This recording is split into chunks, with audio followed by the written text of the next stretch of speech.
Shut up, fool! Stop listening to atheist YouTubers. Hey, man! This makes sense! Yeah, that's really bad. That's really, really bad. To me, this was flagrant. Yeah. The Sisters of Perpetual Motion, Perpetual Indulgence. You should call yourselves Perpetual Motion. I think that's catchier. Yeah, Christians like, Cameron is a Catholic. This is very apropos. He would think this is very, very bad, that this is flagrant. Okay, this could have been on my political channel, but it's just it has enough content about religion that I'll keep it on this main channel. But I've been getting flack for years about me saying to people, you should just be a little more dead inside. And people get really offended, especially the people who lean left, the progressives, because that's all they have is their feelings, really. I mean, what have they achieved? Oh, I'm just kidding. No, there's people on the left who have achieved great things like granola bars, comfortable sandals. They've created very nice long robes that are very comfortable. I wear them myself once in a while. On the west wing of the estates I live in. No, but let's be serious. The left has accomplished many great things, like in musicals and art and all that sort of thing, that we all need to make life worthwhile. But when I say you should be a little more dead inside, they get offended. But when it applies to the Catholics and the Sisters of Perpetual Motion, I'll call them, then I think they should be a little more dead inside. But we'll get into it. First, I want to play.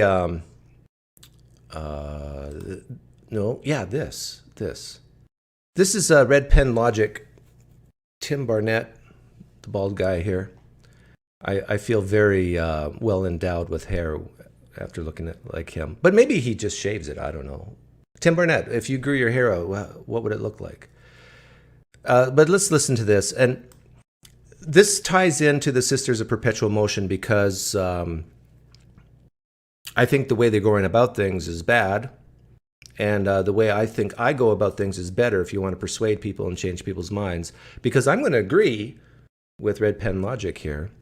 And a lot of Christians are going to say, hey, this atheist agrees with it. Yeah, well, let's listen.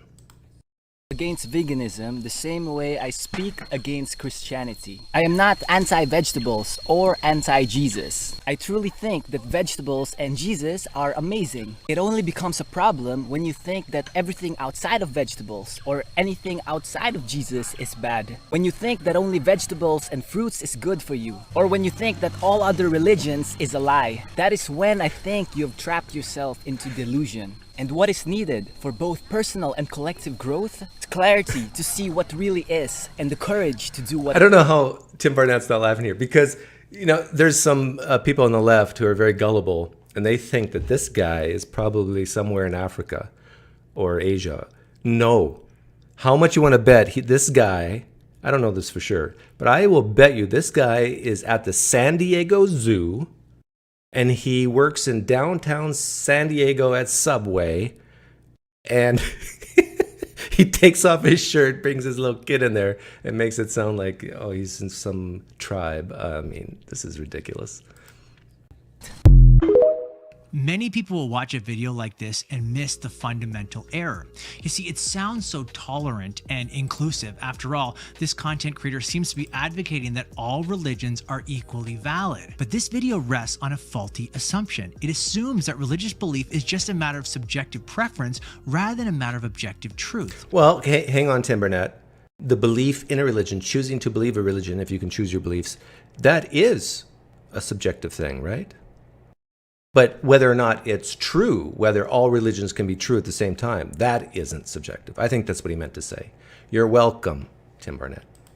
Notice he compares religious belief to food preferences. Just as someone might prefer to get their protein from peas rather than chicken, some might prefer to get their religious beliefs from, say, Islam rather than Christianity. On this view, religious beliefs are like dietary preferences, but this highlights a fundamental flaw. Well, wait a minute. I thought I was going to agree with Tim Barnett here, but so far I've disagreed with everything he said. I mean, it is a preference, but I think Tim Barnett leans Calvinist, so maybe he doesn't think it's a preference. We're just programmed to believe what we believe. To expose the error, let me ask you a question. What medication controls type 1 juvenile diabetes? If you said insulin, you're right. Notice this isn't a matter of personal preference. In fact, your preferences don't change the reality that insulin controls type 1 juvenile diabetes. Yeah, he's conflating preferences to follow a certain religion with whether or not that religion is true. And that's what I agree with Tim Barnett on. All the religions in the world cannot be true at the same time because they contradict each other. Islam and Christianity Trinitarian Christianity is a great example. They cannot be both true. The Christians are cheering me right now. The Muslims are cheering me right now. One is true, one is false. Or they're both false, which is my checkbox. Similar way, when Christians claim that Christianity is true, we're not making a subjective preference claim, we're making an objective claim about reality that's either true or false. We're making an objective claim, not a subjective claim? Making an insulin claim. Just consider... I would rather just say that it's either true or it's not, and they both can't be true at the same time. But you're still choosing as a subject to believe it's true. Like, Tim Barnett, would you say that Christianity is true and it is impossible for it to be false? I don't think Tim Barnett would go there. Some of Jesus' claims. He says, I am the way, the truth, and the life. No one comes to the Father except through me. He isn't a truth, he's the truth. Jesus told the Pharisees, unless you believe that I am he, you will die in your sins. Following Jesus, Peter says, there is salvation in no one else, for there is no other name under heaven. Yeah, and if you're not a Christian, you just don't believe any of that's true. And even if Jesus said those things and Peter said those things, who cares? That doesn't make it true. Been given among men by which we must be saved. These might be controversial claims to our pluralistic culture, but they certainly aren't preference claims. So the first problem is a false assumption that religious beliefs are like food preferences. Second, it's not... It is like food preferences. You can choose, do you want steak or do you want chicken? Do you want Islam or do you want Christianity? You can subjectively choose which religion you want to follow. Delusion to say that all religions cannot be true. That's because religions make contradictory truth claims. For example, my Muslim friends believe that Jesus did not rise from the dead, but Christians believe he did rise from the dead. They both can't be right on this point. This I agree 100% with. Either Jesus did rise from the dead or he didn't. That's just how logic works. Or Jesus never existed at all and the mythicists are right. I don't believe that, but that's also an option. Finally, this content creator begins by saying he speaks against Christianity. Why? Because it says other religions are wrong. Yeah, and that hurts people's feelings. This is what we need to get over as a society. We need to be able to sit down and someone look you right in the eye and say, I think you are wrong, and be okay with hearing that. Oh, you guys said I'm wrong. We got to get over this. Ironically, he speaks against Christianity because he thinks what it teaches is wrong. Think about that for a second. Yes, I agree. When the Christian says other religions are wrong, he says Christians are trapped in a delusion. But when he says the Christian is wrong for saying other religions are wrong, he's not trapped in a delusion. Exactly. Great point. This Ben from Subway in San Diego standing in the zoo here is basically saying Christians are wrong and saying that they're exclusive. Why can't a Christian come right back and say, I think your religion's wrong? It's fine. And then we talk about the evidence and why one might be right and why one might be wrong, and we have a happy day.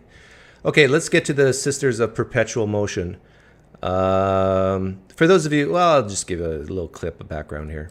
Back and forth, the Los Angeles Dodgers invite the Sisters of Perpetual Indulgence to their Pride Night. The decision It's empty. has sparked passionate voices on both sides of the debate. They will invite this group that mocks the Catholic faith and makes fun of the Catholic religion. See, this is what I don't get again. Mocks and makes fun of the Catholic faith. Blessed are those who are persecuted for Christ's sake. For goodness sake, Catholics, know your own Bible. You should say, I expect this because they live in darkness. My religion has taught me that we will be persecuted. My religion teaches me that God will not be mocked. And so therefore, I'm going to be more Christ-like and not be mocked either. They can do what they want. It's a free country. Why couldn't she answer like that? But no, it's offensive. It angers me. These are all feelings, all emotions. Be a little less human. Be a little more dead inside. The Dodgers re-invited him for sure. I think the lesson to be learned through all this is don't back down to bullies. Bullies. Hundreds of people demonstrated outside Dodger Stadium ahead of tonight's Pride Night event, which included the Sisters of Perpetual. Yeah, it was hours before the first pitch. Oh, thank you. I got a... They probably did that for security reasons, right? That makes sense. Let me... So people can be accountable for what they say throughout all history. I've never figured out how I can fit all this on the screen, so you probably can't even read that anyhow. But anyhow. Good evening. I'm Greg Lee. And I'm Christina Rondon. The Dodgers disinvited the San Francisco-based drag organization once Catholic groups objected, but outrage over that decision from LGBTQ groups prompted the team to reinvite the sisters. Yeah, see, that's just bad business. So if you want to keep most of your customers happy, you should succumb to the Catholics, not to the Sisters of Perpetual Motion. I think Catholics have a bigger following. But it's all fear-based. Like, oh, they're going to say mean things about us if we don't invite them back. KTV's Jana Katsuyama is live in San Francisco tonight, where she got reaction from sports fans and the sisters. Jana. Yes, the Sisters of Perpetual Indulgence, who are here in San Francisco, actually held a charity event. Yeah, I wish people would stop mocking atheists. I think that's what you meant. But I'm an atheist who say, I wish more religions, Christians, Muslims, Jews, Hindus, whatever, would mock atheists more. Bring it on. And then I want you to feel bad when I let you know, another atheist let you know, it doesn't make a dent. Doesn't bother us. Now, there's some weak atheists out there, I admit, who they will cry in the room for 2 hours when they're mocked. But, I mean, what really is there to mock other than, oh, we're a fool? Okay. You got us. Thanks for the donation, Jacob Smith. Keep it up. I will. Near Union Square, and we talked to them about this. They mentioned it during the event tonight. They say that this whole controversy has put them onto this huge national stage, which they say has brought both more supporters as well as more critics. The protesters began gathering outside Dodger Stadium 4 hours before the game. They held Pride partners threatened to boycott the night. I think of all the time to be prideful, this is it. You know, we need to stand up and, you know, represent who we are. Yeah, you should never take pride in who you are. Let me take that back. Let me be more specific with my language. You should take pride in what you have achieved, what you've worked hard to accomplish. You should not be prideful for being white. You can be prideful for this hair, I must admit. Like he did some work. See, there's some product in there.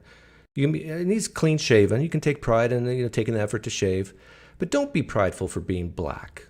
Do not be prideful for being gay or straight. Be prideful in what you accomplish. And, you know, not let... But that's a problem in today's society because so many people have accomplished nothing with their lives that they feel like, oh, I need to feel loved and upheld for just being me. No. Other people discourage us. At the High Top Sports Bar in San Francisco's Castro neighborhood, some fans said they're glad the Dodgers included the Sisters, who are a charitable organization raising money for LGBT. Okay, this I don't get. Seriously, I do not get this. Someone explain it to me in the live stream chat. Why the white face? I know this is in LA, so there's a lot of Hispanics in the Sisters of Perpetual Motion. Do they secretly want to be white? Do they secretly want to be women? Or are they mocking white people, mocking women? And if you're going to be Sisters of Perpetual Motion and you want to make change, I would recommend you lose some weight, get the better looking gay guys involved. Remember I said this a long time ago? I'm against drag queens because most of them are ugly. And it's just like, ugh.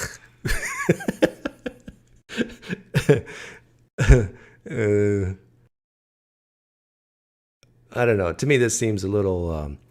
let me speak the language of the left. To me, this seems a little racist, a little misogynistic. Ooh. TQ causes. It's just upsetting that this whole thing even happened. They exemplify Christian values more than any so-called people that are against the queer community. So I think they're amazing. And at the Elks Lodge. I think you either misunderstand pride in the relevant sense or you're just making a straw man of it. No, I can steel man Superior. I can steel man them. They're saying Pride Month is taking pride in what they've accomplished in the past, right? Isn't that what they would say? But that other gentleman, I think, if you rewind, was talking about who they are. Now, if he means who they are and what they've accomplished, yeah, no problem. But if who they are is just being gay, just being white, just being whatever, no, you should not take pride in what you had no control over. Take pride in what you've done. How's that for a steel man? Okay, let's get to Bishop Barron. Bishop Barron is a bishop, and he's Barron. No, I'm sure he has lots of money. And he is a Roman Catholic, and he's speaking against these Sisters of Perpetual Motion.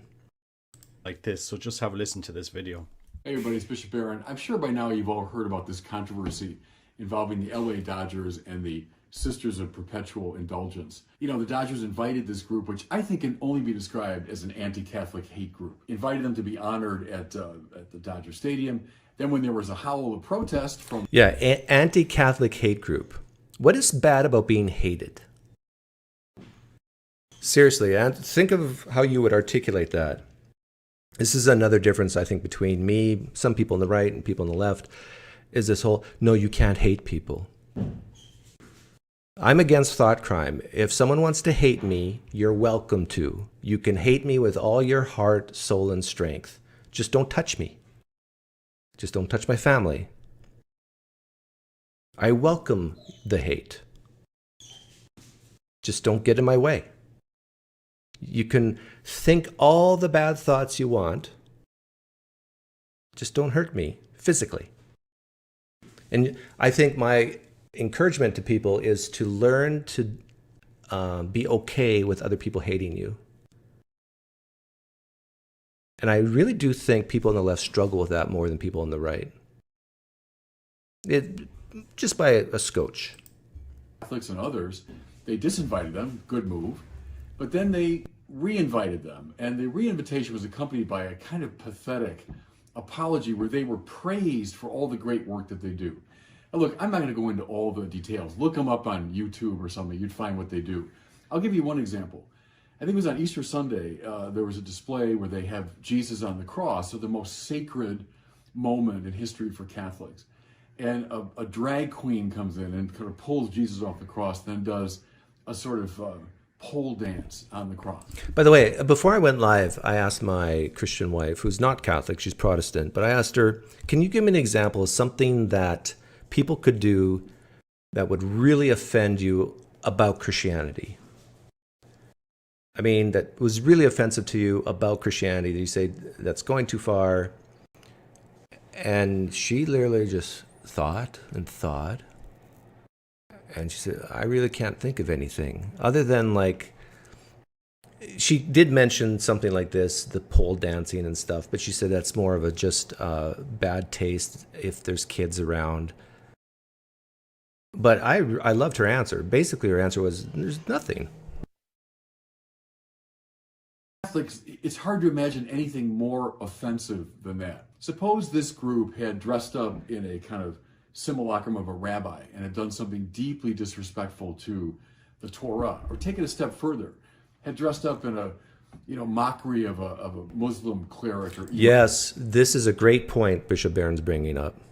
I double dog dare the Sisters of Perpetual Motion to put on the white face and the makeup and everything and dress as an imam, a Muslim priest. Imam. and then it desecrated the Quran, what would the reaction be? You know, those questions answer themselves. Yeah, they would not do it. This is a part of feel sorry forism. In the United States and now, because Christians are the majority, you don't feel sorry for Christians. You don't feel sorry for Catholics. Although Catholics as a sect are a minority, but they're white, so it's okay to beat most of... Oh, hang on, I take that back. In the United States, I bet you it's pretty close between Hispanics and whites that are Catholic. In fact, Hispanics might even win. Someone could fact check me on that. So maybe we should remind the Sisters of Perpetual Motion that they're beating up on people of color? Oh, that would be a good tactic. Attacking Catholics in this most disgraceful way is okay. Not only okay, it should be honored. You know, everybody, I've said this before, but there's a long tradition in our country of anti-Catholicism. It was said famously, about a century ago, the last acceptable prejudice in America is anti-Catholicism. But we shouldn't tolerate it. One thing I would say, since the Dodgers clearly are not... What do you mean you shouldn't tolerate it? What are you going to do? And would Jesus say that? Would Jesus say you shouldn't tolerate it? No, Jesus, from the Jesus recorded in scriptures, would have said, you should expect it. In fact, you can welcome it because it's persecution that will cause the Catholics to become stronger. Bishop Barron, when's the last time you've prayed for persecution for the Catholics as a means to draw people to Christ? Oh. Responding to a decent appeal to reason, I'd encourage my friends back in LA. Look, I was auxiliary bishop for 6 years in LA. I threw out the first pitch at a Dodgers game a few years ago. But I'd encourage my friends back there, boycott the Dodgers. May I say, too, especially my Hispanic friends. Yeah, and I support his right to tell Catholics to boycott the Dodgers. There's consequences. This is why I said earlier, it's bad business, I think, of the Dodgers to do what they did. Many of whom are big baseball fans out there. This is your religion. This is the religion of your family, of your abuela and abuelo, of your familia, your tradición. Why are we tolerating this? We shouldn't be tolerating it. So let's pray, everybody. Let's pray for the defense of our faith, and let's stand for the Catholic faith.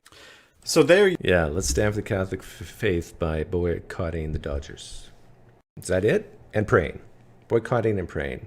In that order, he said. Yeah. Let me remind the Catholics. Can you guys get your Bibles out, please? In the live stream chat. You got a Bible? It's dusty, I know, because most of you are atheists. Let's see. I know Catholics and Protestants alike hate it when an atheist quotes scriptures out of context, always out of context. Matthew 5, verse 10. Blessed are those who are persecuted because of righteousness, for theirs is the kingdom of heaven. Blessed are you when people insult you, persecute you, and falsely say all kinds of evil against you because of me. Catholics, know you're blessed. Welcome the Sisters of Perpetual Motion. And then also I want to remind Catholics, this is my Bible reading of the day. I try to read the Bible every day. But as a fallible human, I fail. 1 Corinthians 1:18. For the preaching of the cross is foolishness to those who perish. The Sisters of Perpetual Motion are perishing. But unto us who are saved, it is the power of God. You should expect the persecution, expect the mockery, and expect the foolishness. That them to call you foolish. I think what's happening here with the Sisters of Perpetual Motion is a lot of them were probably raised Catholic, some of them, and they felt guilt because they're gay, and they're angry, they're hurting. So Catholics who are not gay and who are against the Sisters of Perpetual Motion, what you should do is give them a hug. That's all they want. They want to be loved. All the hurt and pain and struggles that they experience in the church, not feeling accepted, this is the real issue. So they just need a hug. There's Catholics listening right now. The atheist is right. They need a hug. But you sisters of perpetual motion, you're adults now. Let me chastise you. Grow up already. If you need a hug, if you need acceptance, then you're yelling from the rooftops to the rest of the world that you don't know who you are. And you need people to accept you. Why? You need people just to leave you alone and not hurt you physically. But mentally, you need to get over it. You need to grow up. This is part about being an adult. That people can hate you, not accept you, and you can be okay with it. Toughen up. Be a little more dead inside, you sisters of perpetual motion. Okay. That's all I have to say about that. And so on. That guy is so whiny and pretentious. I hope you're talking about Bishop Barron and not me. Because I don't like whininess. Does anyone, I'm going to open up the room for people to be mad at me and hate me. I've talked lots about January 6th on my other channel, SmackDab, PineCreek Politics. January 6th was bad, but not that bad compared to other things. Did I trigger you? Let's see here. Thing is, it's really hard for people to disagree with that. On any metric, deaths, January 6th wasn't that bad compared to other things that cause deaths. But death is bad, especially if it's not in self-defense or just wars or whatever. Violence, January 6th was bad with violence, but not as bad as like most other major events in American history. You know I'm right, and you hate to hear it. Okay, room's open. What other things? Like Pearl Harbor? Like, what year was it? When some people came into Congress and killed people in Congress back in, was it 1920s, 1930s? I forget.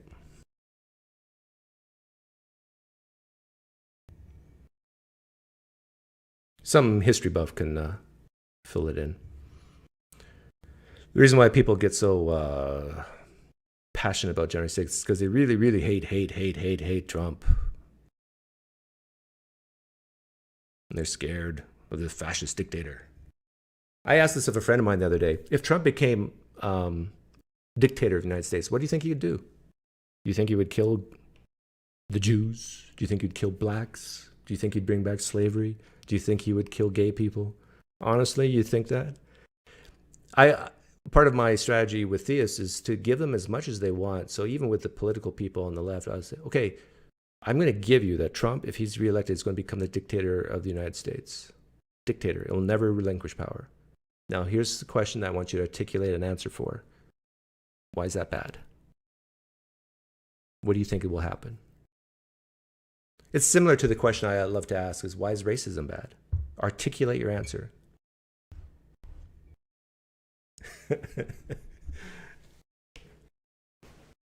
Yeah, I'm Stinky 97,000. I'm asking, why is the coup bad? Articulate your answer.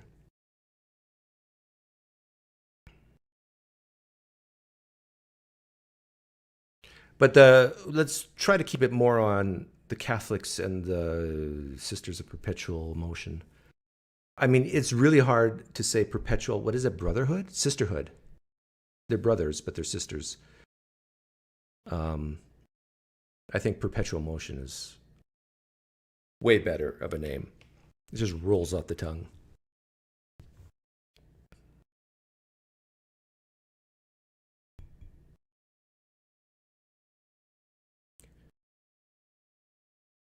Yeah, good answer, Lord Ruku. Racism bad because it kills people.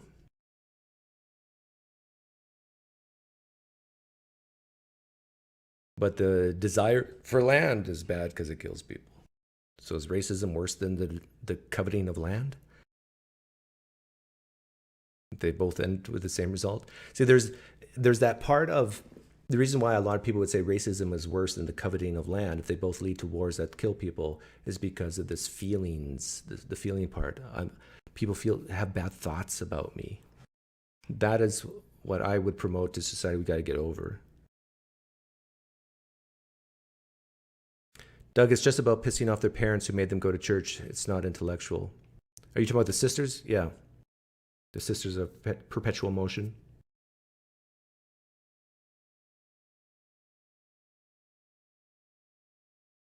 Racism is as bad as fat shaming. Yeah, I'm not against fat shaming.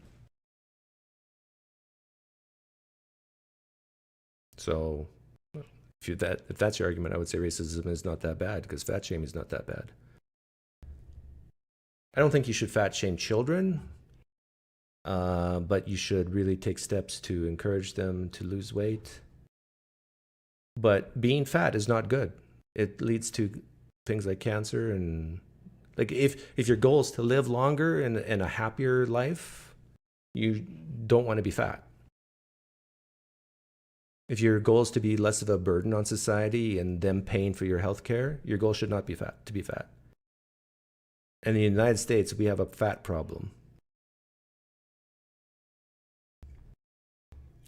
So I encourage more fat shaming.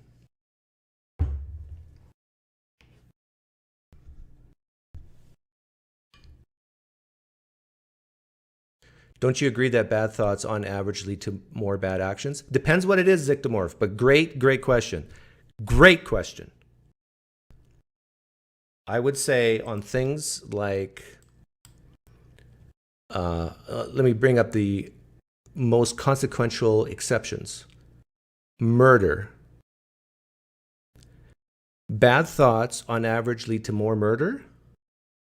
No. You realize how few people there are on the planet who actually kill other people? Murder? I'm not talking about war, but even that, that's gray area. But just regular people killing other people. You realize how rare that is? In fact, without Googling, please, I beg you, don't Google this. In a live stream chat, how many people were murdered, give or take? How many people were murdered in the United States in the year, I don't know, 2022? I think that data is out. Write your answer in the live stream chat. In the United States, how many people were murdered in 2022? Do not Google it. Write your guess in the live stream chat. There's 350 million people, 370 million people in the United States, something like that. How many people were murdered? Put your guess in the live stream chat. Do not Google it. If you Google it, God will see it, and he'll snuff you out like Ananias and Sapphira. Put your guess. Wow, look at the range here. We got lowest so far is 5, highest is 250.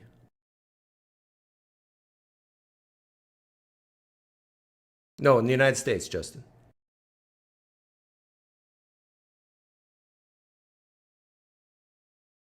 Let me look it up. I have my guess, but I'm not going to say it out loud. I don't want to bias people. But I think I'm right. That data might not be out for 2022 yet. But let's say 2020, 2021. Yeah, I was right. Trust me, I was right. Trust me. Okay, the correct answer is between 20 and 22,000. Yeah, you've got some really good guesses here. So all you people who are saying 100, 200, 50,000, no. Okay, so 22,000 people were murdered in the United States in 2022, give or take a few thousand. How many people have thought in their minds to kill? They hate someone so much they want someone dead, and they thought about killing them. We don't know the answer to this question, but I'm just going to tell you that it's far, far, far greater than 22,000 in a population of 350 million in the United States. There are many people in the United States who wish other particular human beings were dead. They hate them so much they want them dead, and yet they never do anything about it. Another example is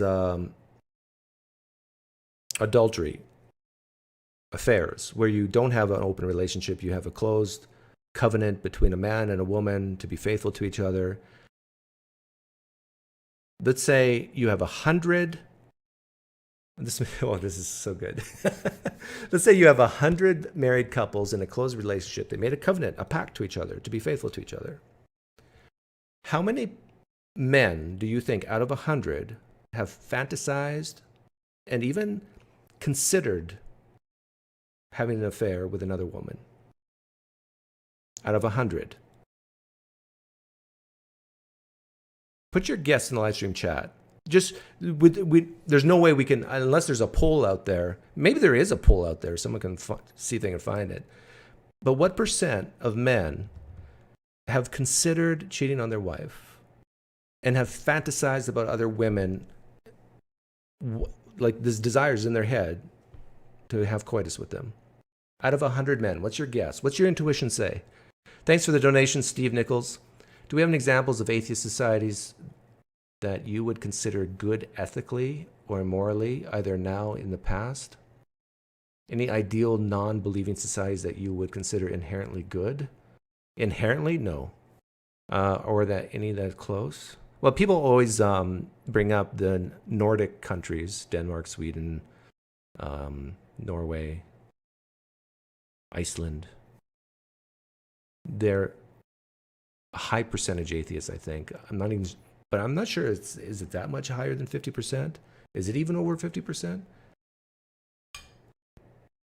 So I think the answer to your $20 question is, I'm going to be safe and say no.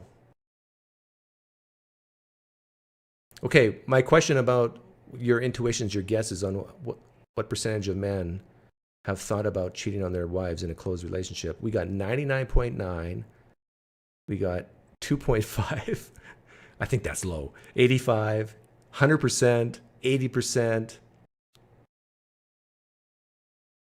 Oh yeah, I forgot Finland. Thanks, Chemo. But here's another point about how thoughts dictate emotions. This is probably the best example. I would say out of 100 closed relationships, marital relationships, by far the minority actually cheat. I don't know how much below 50%, but my guess is maybe 20 to 30% actually cheat and keep it a secret. Again, I'm talking about closed relationships where there's this pact between husband and wife. But I would say, I would agree with the people who intuit that it's in their mind, it's like high 90s, 90%. So there's an example where your thoughts do not lead to actions. People on the left hate to hear this because it gives license to, in their mind, to hate people, and that it's okay because they're not going to act upon it. They're definitely not going to murder you because that percentage is just, well, there's a very, very, very small chance.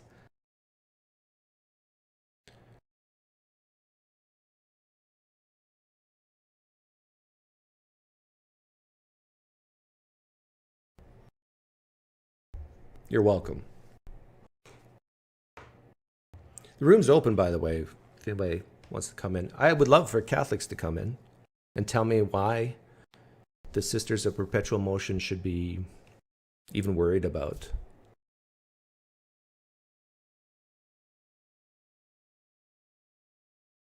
Why should we worry about drag queens? That's basically what they are, right? I looked up the other day where I could find a drag queen show because I wanted to educate myself. And it turns out that there was like 3, closest to me, there was a bar in my hometown, or my town here, that was in like a shady area of town. There's a whole bunch in Las Vegas, titty bars, like type things. And there was also the Colorado Elementary School, K through 6. Isn't that hilarious? If you want to find a drag queen, you have to go to all these bars or an elementary school. Yeah. Sad. Very, very sad.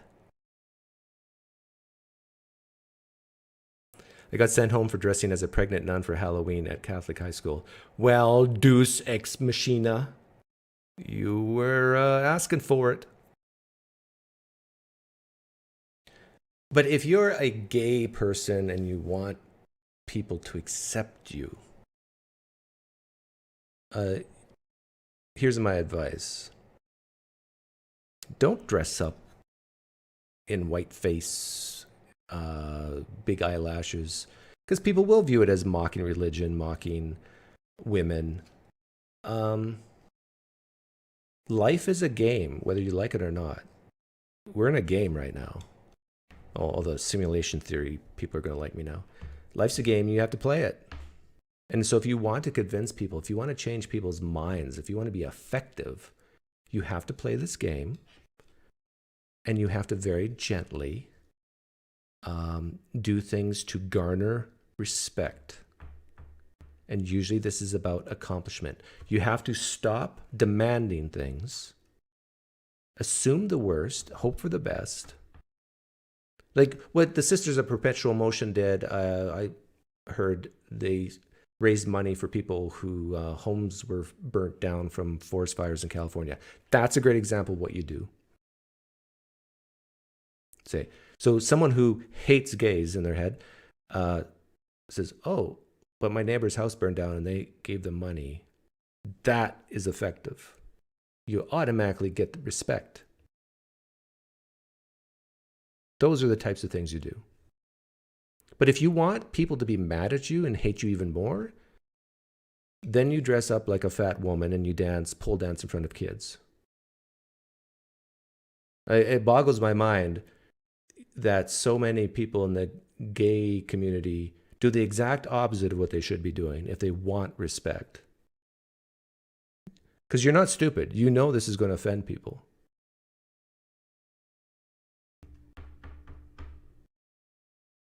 So if your goal is to offend people and make you feel good, then you're accomplishing your goal. Good for you.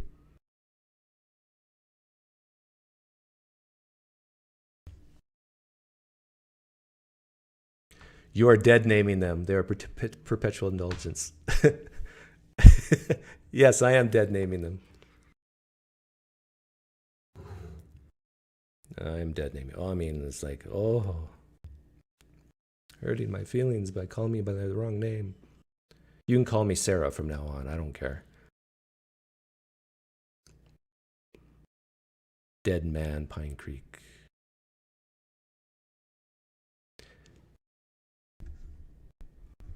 This is the good channel, Durity. But it's Monday and a holiday. June 19th. For the record, I'm against slavery, and I think this was a great achievement in American history to get rid of the slaves. Slavery. To get rid of slavery, not the slaves. Come on. You know what I meant.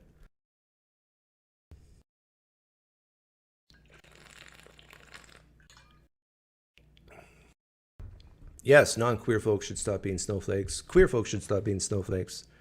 That's my my message here today. Be a little more dead inside on both sides. The Sisters of Perpetual Indulgence are children of the devil. They will be judged for their mockery. The church despises these types of insults. Okay, I appreciate this comment, the American Cuban. But realize what you're saying. You're saying that they will be judged in the afterlife. Fair enough. Let them be judged in the afterlife. But if there's something inside you that makes you go, I hate this, I hate this, I hate this, that's a you problem. Do you want to continually be sad? Accept the things you can't control. I'm talking to you, American Cuban. American Cuban, you're listening? Accept the things you can't control. Accept that people will hate Christianity. Accept that people will mock Christianity. And let them burn in hell in the afterlife. And move on with your life. Be stronger in your emotions. Realize that people will think you're stupid, foolish, racist, bigoted, homophobe, and be okay with it. You're welcome, American Cuban. From this day forwards, you're going to have a better life.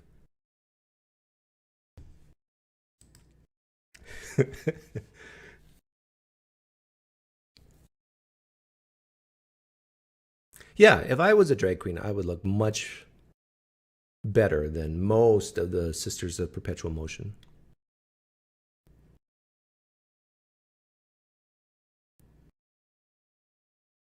Room's open. Cuban man, American Cuban, why don't you come in and tell me if you agree with me? If you're a Catholic and you're deeply offended by the Sisters of Perpetual Motion, know that your scriptures predict this. Says you're blessed for being persecuted, blessed for that when people insult you, feel blessed. Don't feel mad. I should be I should. This is free therapy. I'm a non-licensed psychologist, by the way, just to let everybody know. But I do think the Sisters of Perpetual Motion are cowards because they won't do this with the Muslims. They'll only do it with the Catholics.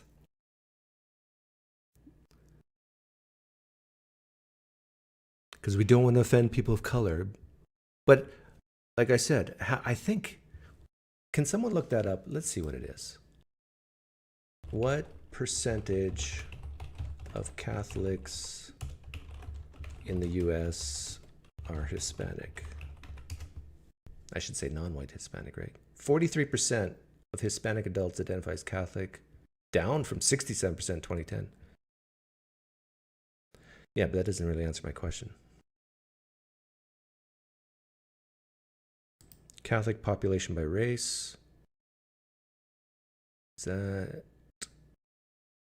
No, yeah, still majority white. And that's why they do it. If the vast majority of Catholics were people of color, the Sisters of Perpetual Motion wouldn't have the guts to do what they're doing. I'll stand by that. The Sisters of Perpetual Motion are cowards. Because they will only do that because the majority of Catholics in the United States are white. And it's okay to beat up on white people. That shows you who the real racists are, because if you feel sorry for certain groups and you would not mock certain groups because of their color, you're basically saying you're a racist because they can't take it, but the white people can. So you're basically saying white people are superior if you only mock white people and not people of color. Shame on you, you racists. Truth hurts. Should all stripes of Christians be offended by... No! Rob say no. I'm saying none of the Christians should be, whether you're Catholic, Protestant, or Orthodox, you should not be offended by the sisters. And if you are offended, it shows your own emotional, mental weakness. Because all they're doing is putting on makeup and dancing around. Now, you can be... I'd say you would be justified in being offended if they're doing sexual gyrations in front of your kids. But if they're just mocking your religion, like, you should be blessed. Your own scriptures say so.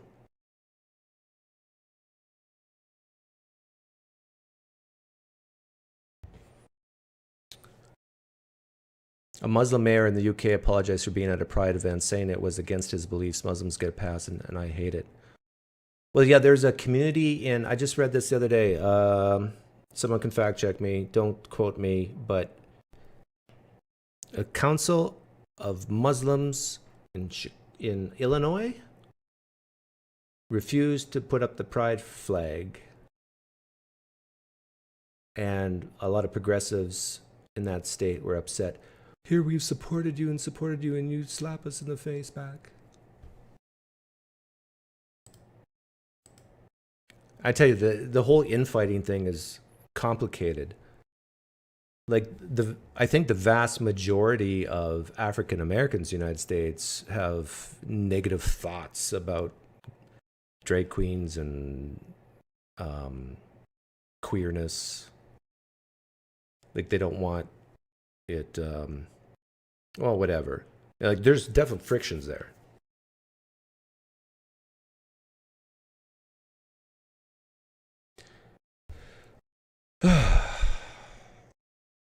Nobody has the guts to come on and talk to me face to face. As a white man, are you offended by this blatant racism? What is this? Explain yourself.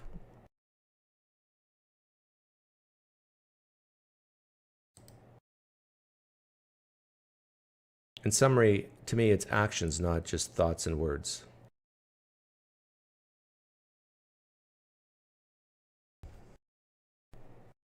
So if you're talking about, am I offended if someone were to say, you're black, I'm going to kill you with a knife? Yeah.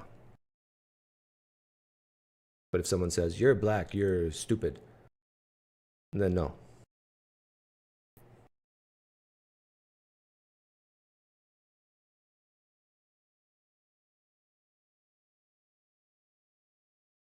Yeah, good point here.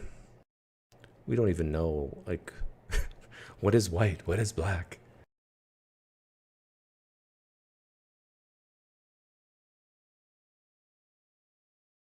The endless attack on the white race. Oh, am I offended by it? No. I think it shows racial, it just points out the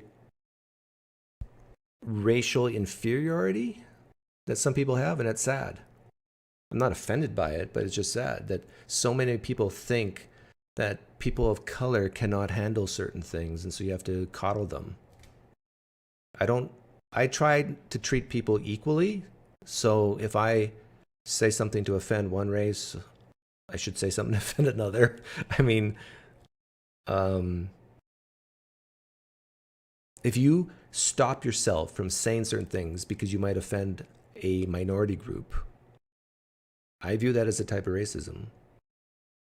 And it's not a bad type of racism in the sense that you're killing people, but it just shows that you think other people are inferior, so you need to coddle them and treat them like a baby.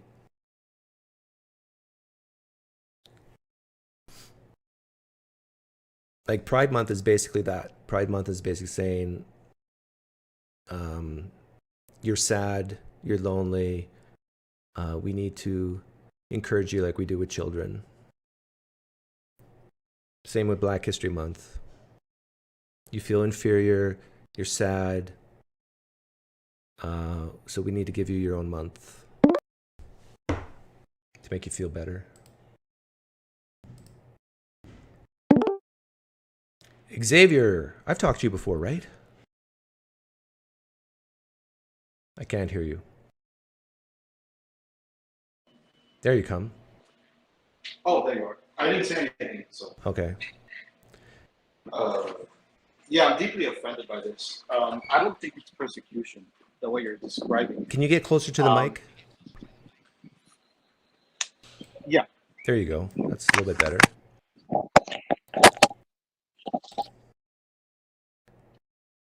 Get closer to the mic and then try not to fiddle with it after you've set it up. You got to be professionals here. Okay, so what are your... Are you a Catholic? Yes, I am. Okay, and you are offended by the Sisters of Perpetual Motion? Yeah. Yeah, I'm deeply offended. And I don't see that I don't see it as persecution.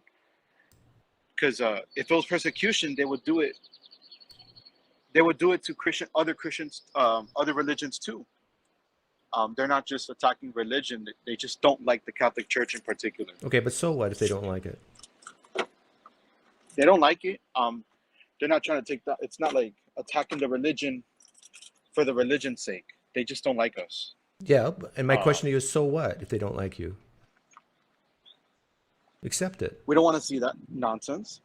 What nonsense? If somebody insulted your mother, It wouldn't fade. somebody was- Hey, if hey, somebody- Xavier, if someone insulted my own mother and they're a stranger to me, you ready for this? I wouldn't care. I would laugh at them. You could insult my own wife if you're a stranger to me. Now I might boot you, but I'm not going to be offended. Why should I care about your thoughts about me, my mother, or my wife? all right, let's put it this way. Be stronger, Xavier. A mannequin, if somebody had a mannequin of your mom and started sleeping with it, or your children, if someone had a mannequin of your children, Yes, and started sleeping if it with was my children, I would bother me public. more. Yeah.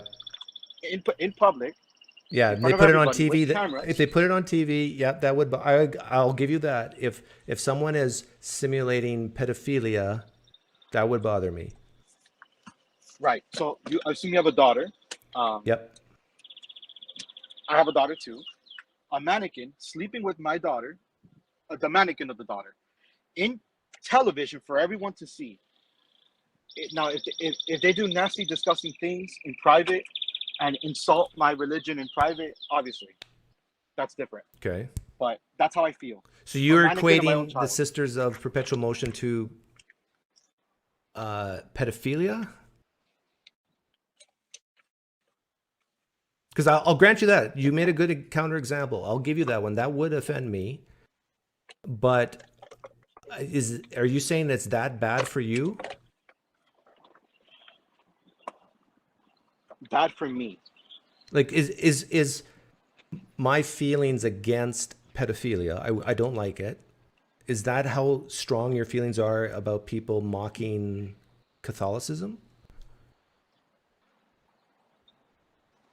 Like, in other words, I want my kids to grow up.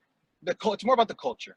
But go ahead and finish your. Yeah, well, let me ask you this. Like, what is worse? What gives you more negative feelings? Seeing pedophilia done with a mannequin, basically some way saying it's okay or whatever, or these sisters dressing up in makeup and walking around as a nun, which is worse?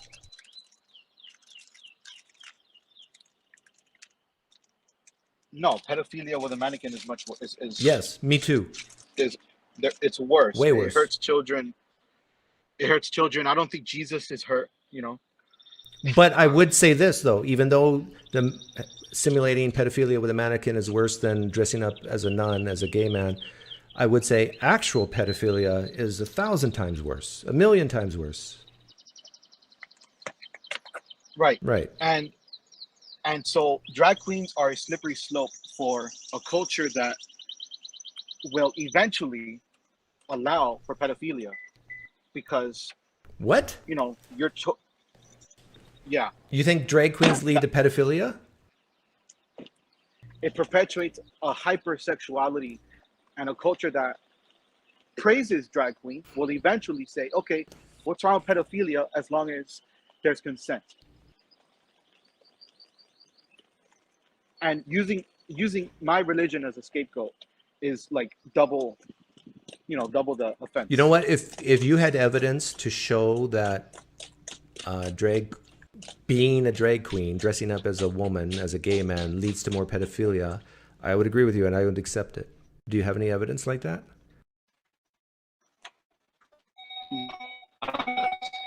Not like a scientific evidence that. Like any type of study that correlates drag queens to pedophilia?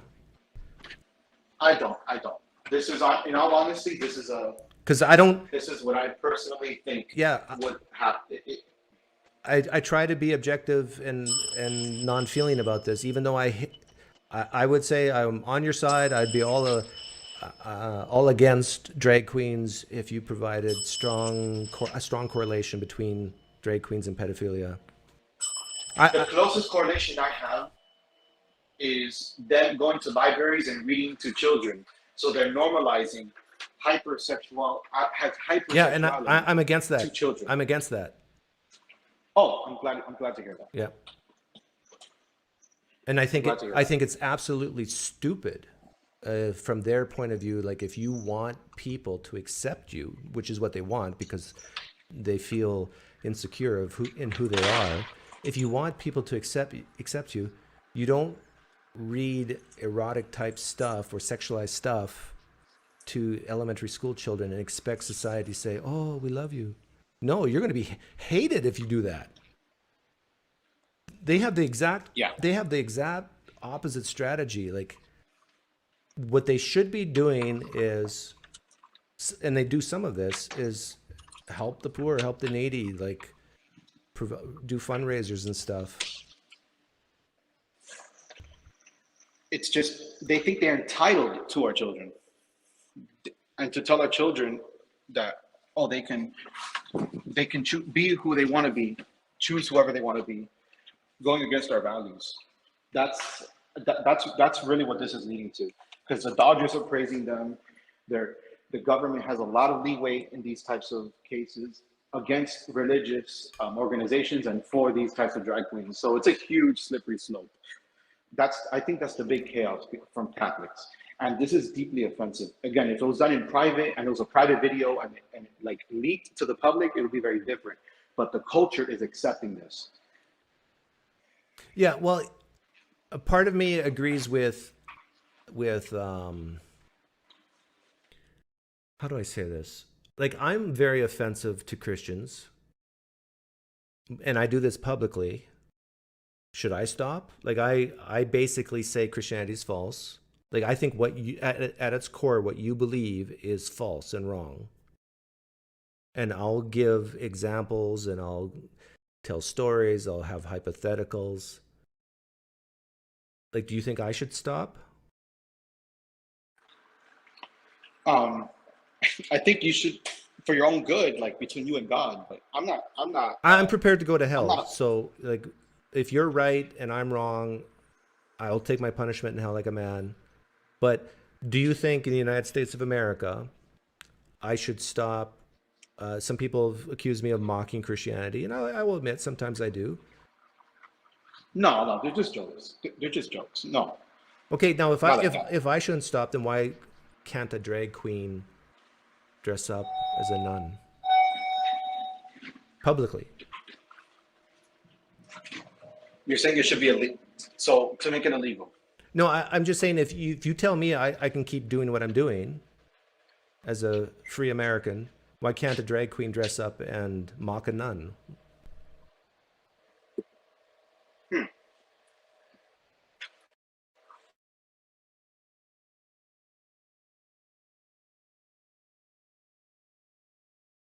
Did I lose you, or are you in deep reflection? No, I'm not trying to fight. No, their activity should not be illegal because I don't want the law being used against me. Right, yeah. So that's a different, this isn't really like a discussion that has to do with my religion. So yeah, like there are many Christians who will mock atheists to little effect, in my opinion. And I'm okay with that. David Wood mocks Muslims. Yeah, David Wood mocks Muslims. There's people who mock atheists. There's a ton of people in the United States who mock Catholicism and Christianity in general. Let's let everybody mock each other and learn to be like adults and deal with it. Learn not to be so offended. But if I were to take atheist children and put them into Christian Catholic summer camps and teach them the worst aspects of my religion, or if we were to take atheist mannequins and burn them up in a fireplace in public, an atheist mannequin, and mock them, you would have a problem with it. Actually, believe it or not, I wouldn't. Because I think the way we have progressed in the United States so far, it would do more to harm whoever's doing the burning of the mannequins than hurt me, number one. And number two, you're not going to believe this, but I've actually encouraged my atheist daughter to go to Sunday school, to college, or to young adult, not Bible studies, but events. But you said teach the worst parts of Christianity. To me, if you're going to put atheist kids in that environment and teach them the worst parts of Christianity, it's going to make them more repulsed about Christianity. So you'd be doing a guy like me a favor. if the best thing you could do if you want to try to take my atheist children away from me is to love them, care for them, be attractive for them, and that's how you hook them. And that's what I'm saying these nuns of Perpetual Motion should do, and other people. Yeah, but that's more like with strategy, and you don't seem to be like most atheists anyway. No, I'm a different sort. It's because I'm older, I'm conservative. Most atheists are You're conservative. Yeah. Most of the atheists online. 65% of atheists in the United States lean pretty heavily left, and they tend to be more emotional based. Like they want to care about people's emotions. Whereas I'm that type of person saying, assume that nobody cares about you and your emotions and just learn to deal with it. Wow. Conservative atheists, that's a minority. No, but most of the I'm persecuted. Are,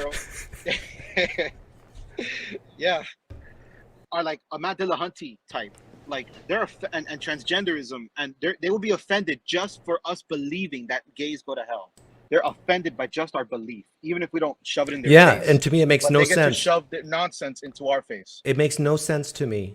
I agree with you. Like, if a guy like Matt Dillahunty is offended that a Catholic says if you practice homosexuality, you're going to go to hell. Like, what's wrong with you, Matt Dillahunty?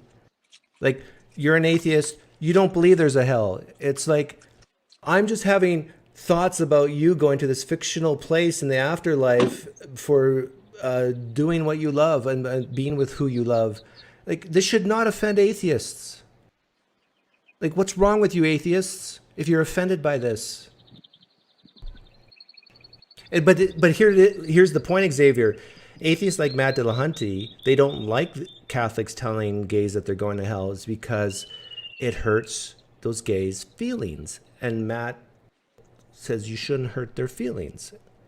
And I'm saying the gay people, especially the atheist gay people, like, why would you even for a second be hurt by this? Grow up. Right.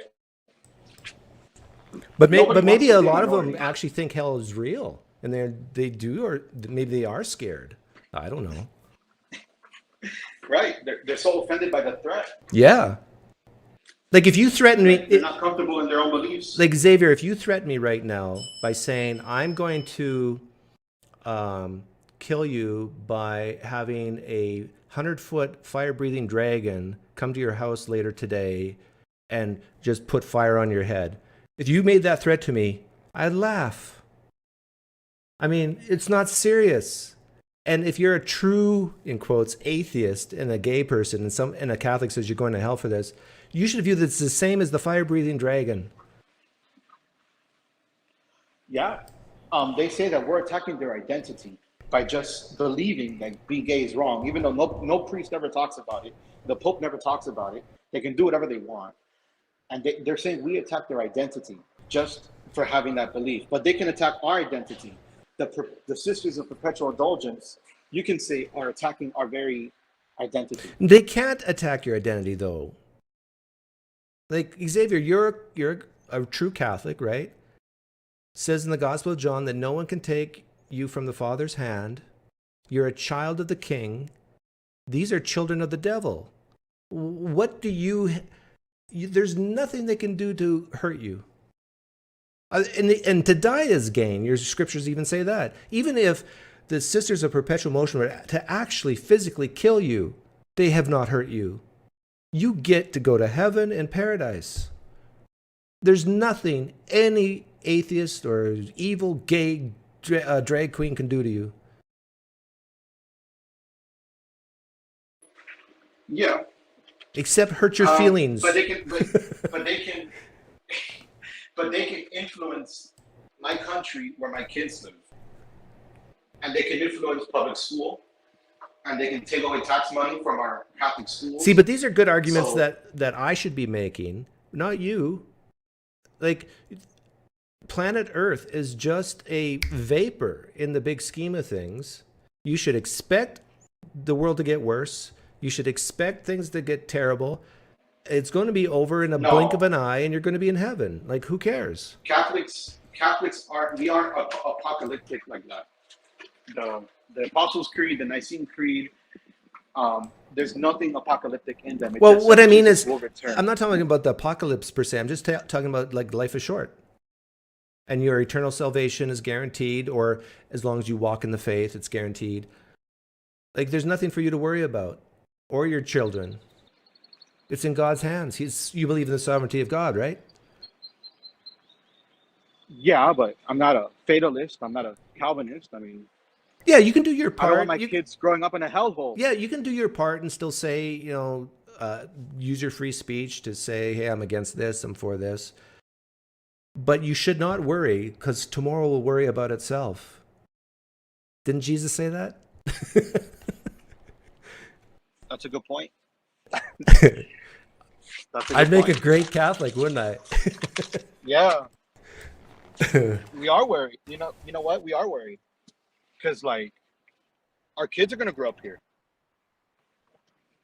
Yeah. And they can turn into these types of people. Like, if they dominate the media, they dominate our public schools, they dominate.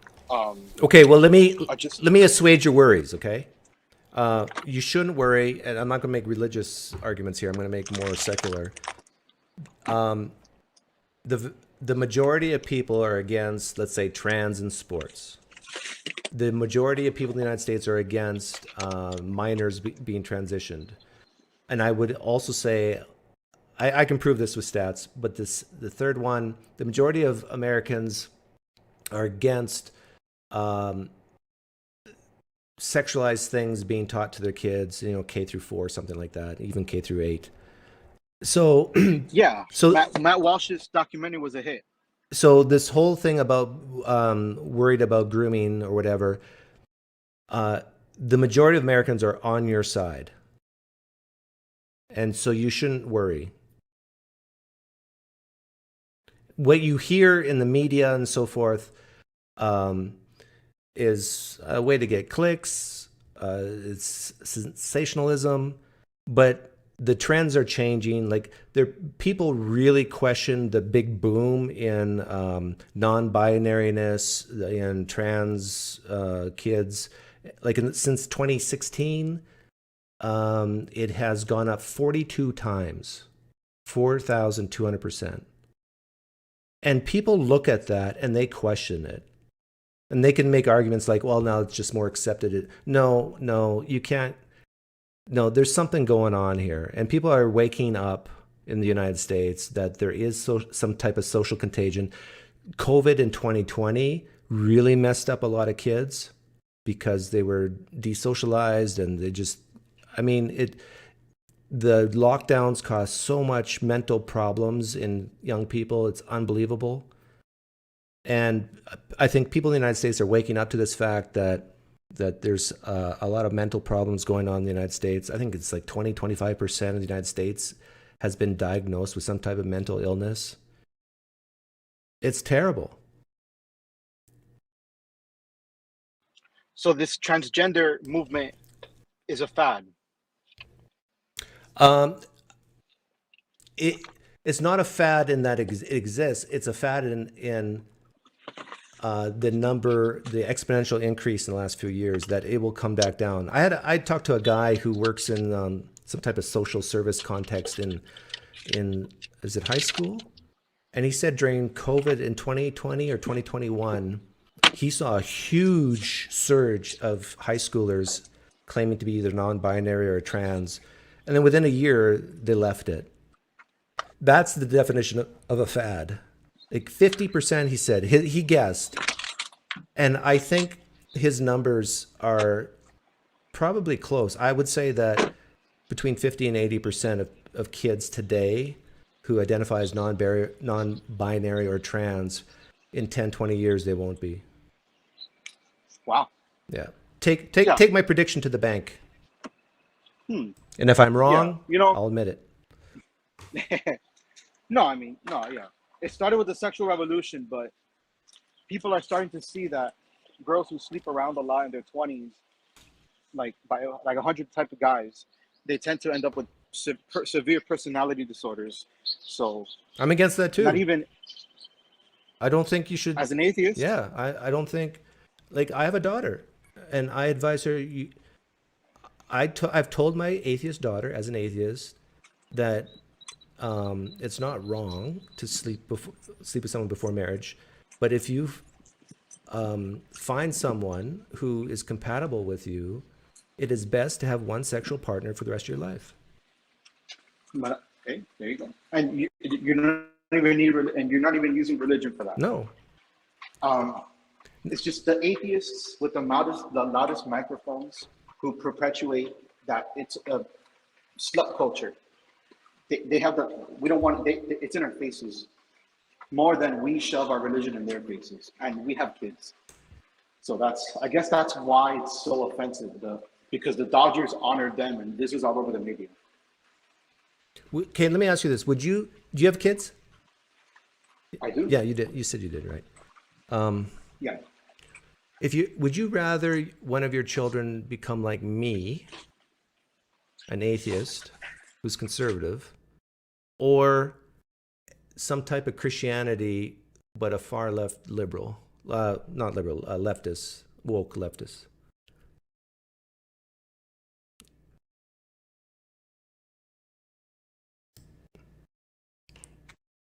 Would you rather have one of your kids become like me, a conservative atheist, or a far left progressive Christian, woke Christian?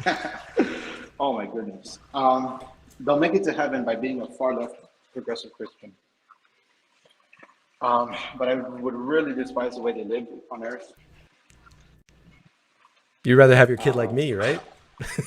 Yeah. And hope that God has mercy, or in purgatory that they come around. Yeah, and there's Catholics say not all atheists go to hell.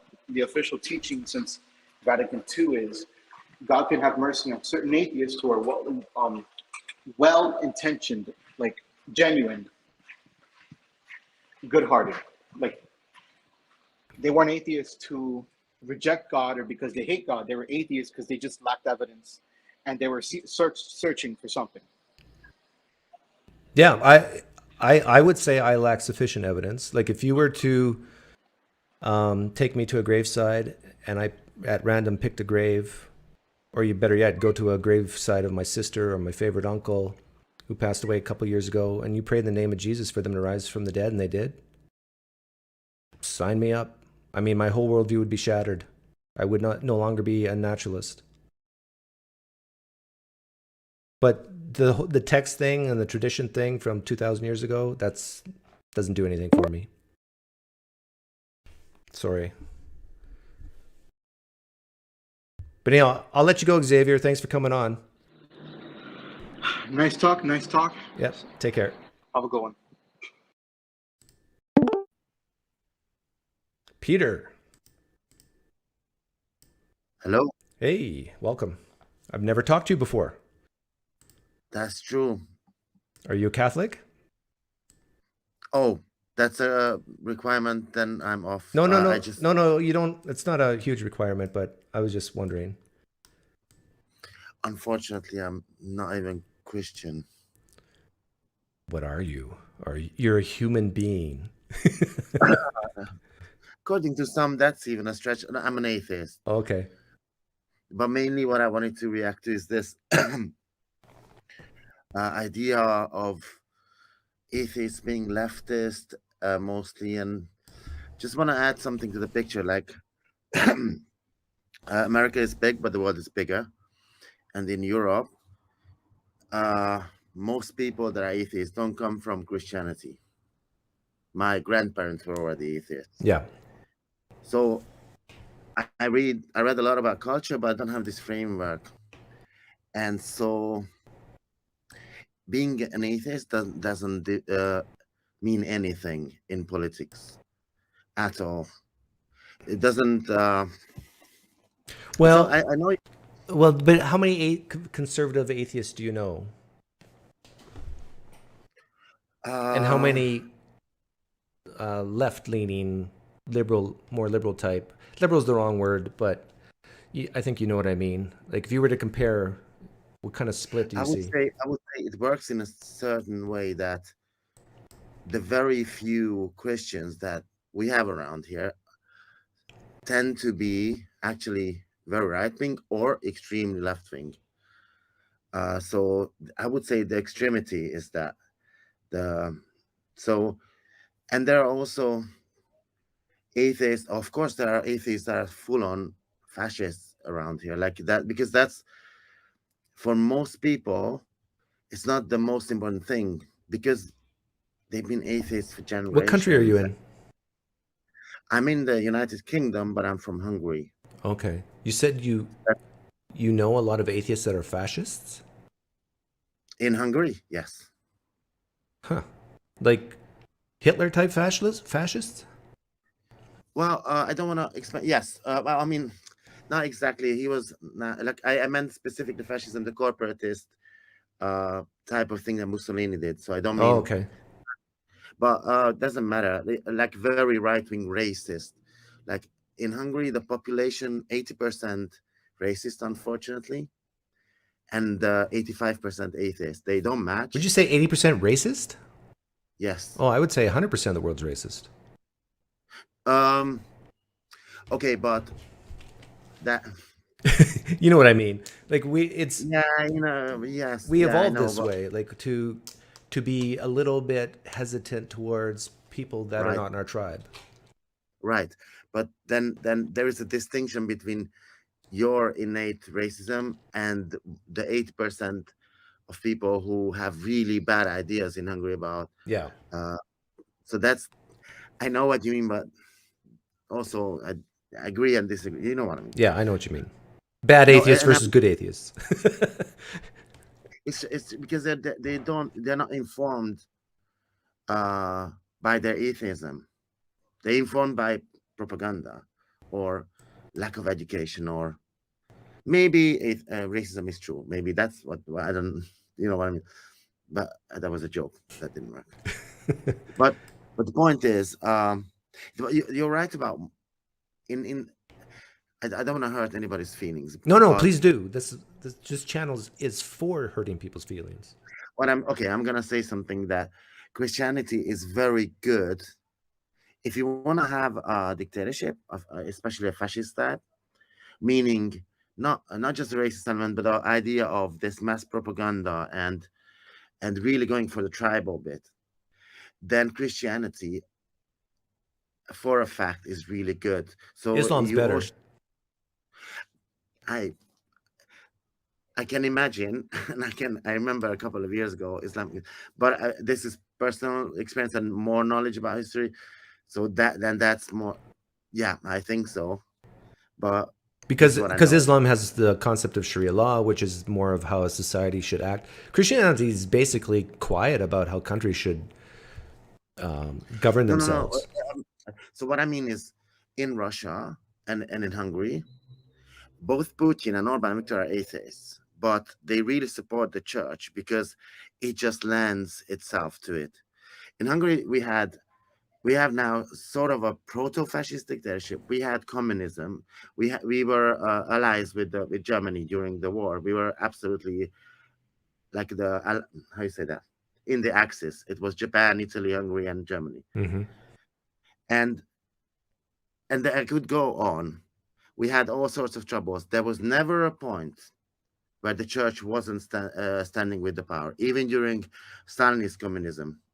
We had two types of communism, the hardcore one. There was never a point when the church stood up against it. Yeah. And because of the nature of how the Catholic Church works, the Roman Empire model, it really fits in. Yeah. And that's why Putin is really atheist and is really pushing Christianity in Russia. Interesting. And the same, yeah. Has he come out and said he's an atheist? Putin? No, he didn't. He came out saying that he's Christian, but he was born. He was born an atheist. I was also born in the Soviet Union. Hungary was part of it. And if you follow, I don't know how much you know about this, but there is just literally no way that he would be Christian. He says it in a way like Trump says it, but even less than that. So I think Trump is an atheist, but I think he doesn't care. But Putin laughs about religion, like most educated Russians do, because it's been 80 years of science and all that. Like, it was horrible, but it did a lot in this direction, not like rights for people and all that. Now it's going back, and the church is back. Yeah. Well, I don't think Putin's stupid. He uses religion, as you said, for his own benefit. Yes, exactly. Yeah. That's what I'm saying. Like, I don't know, but my guess, like my 85% sure guess is that I would be shocked if he actually believes in God. What's your? You might not want to answer this, but what's your opinion about the Ukraine war? I love a bit of genocide or war, or like I just don't like people dying. So. A little bit of genocide once in a while. Yeah. No, I guess what I mean is like what we hear here in the United States. I am very skeptical of. It exists. What exists? The war. Well, yeah, no, I'm not skeptical of that, but it's made to sound like everything that Ukraine is doing is like pure, and everything Russia's doing is evil. It's like this setup between good and evil. But I can understand that there's the Russian perspective with Crimea and with, there's a lot of, from what I understand, Nazis and Ukrainian Nazis. Is that true or false? Not more than in any Eastern European countries. Well, I know, but that's a lot, right? No, but that this has nothing to do with any of that. That's propaganda. Saying that Ukraine is completely pure is just like believing Star Wars, but also the idea of this is an anti-Nazi war from Russia is ridiculous. I wouldn't even call it a war of Russia. I have Russian friends who left Russia because of this. They live now in Armenia, which is not a place to, I don't know if you know, but they also have war with, and they move to Israel wherever they can.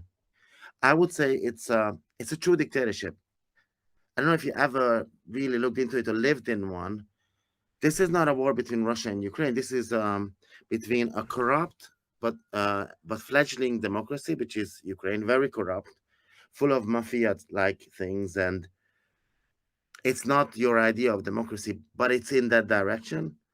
And one person or an oligarchy. It's a little bit like if Boris Johnson here or Trump, maybe, I don't know if he's. I think he's a bit more Devon. I don't know an example that you would resonate like. Anyway, so it's a dictatorship, and the king is fighting a war. But why does Putin want Ukraine so badly? Isn't it just Crimea? He doesn't. He doesn't want So he had a problem in 2012. He cheated on the elections, and there were massive demonstrations. What he did then, it was the third time he attacked Ukraine. Before he attacked Georgia or Georgia, I don't know what phrase he used. He did the same with Chechnya. He, just like Margaret Thatcher and a lot of politicians, and I'm sorry, I'm always saying right wing, but it's not just right wing. Any old politician, if they have any semblance of an election, but they run out of tools, then they might start a war. And Putin, he doesn't really have elections anymore, but he almost died in Eastern Germany during a demonstration when he was a KGB agent, and he really knows that if people really hate you, that's dangerous. So he kind of does it to stay popular. So you're saying he did this as sort of like the Bush doctrine, a preemptive strike, so they don't strike him? No, I'm not sure. Bush doctrine is external. This is internal. I'm not so familiar with the Bush thing. I think that was also somewhat business driven and not so ideological. But I'm not gonna get. But I'm still not hearing an answer. Like, I want your opinion. Why did Putin invade Ukraine? It's for his internal political stability. For his internal political stability.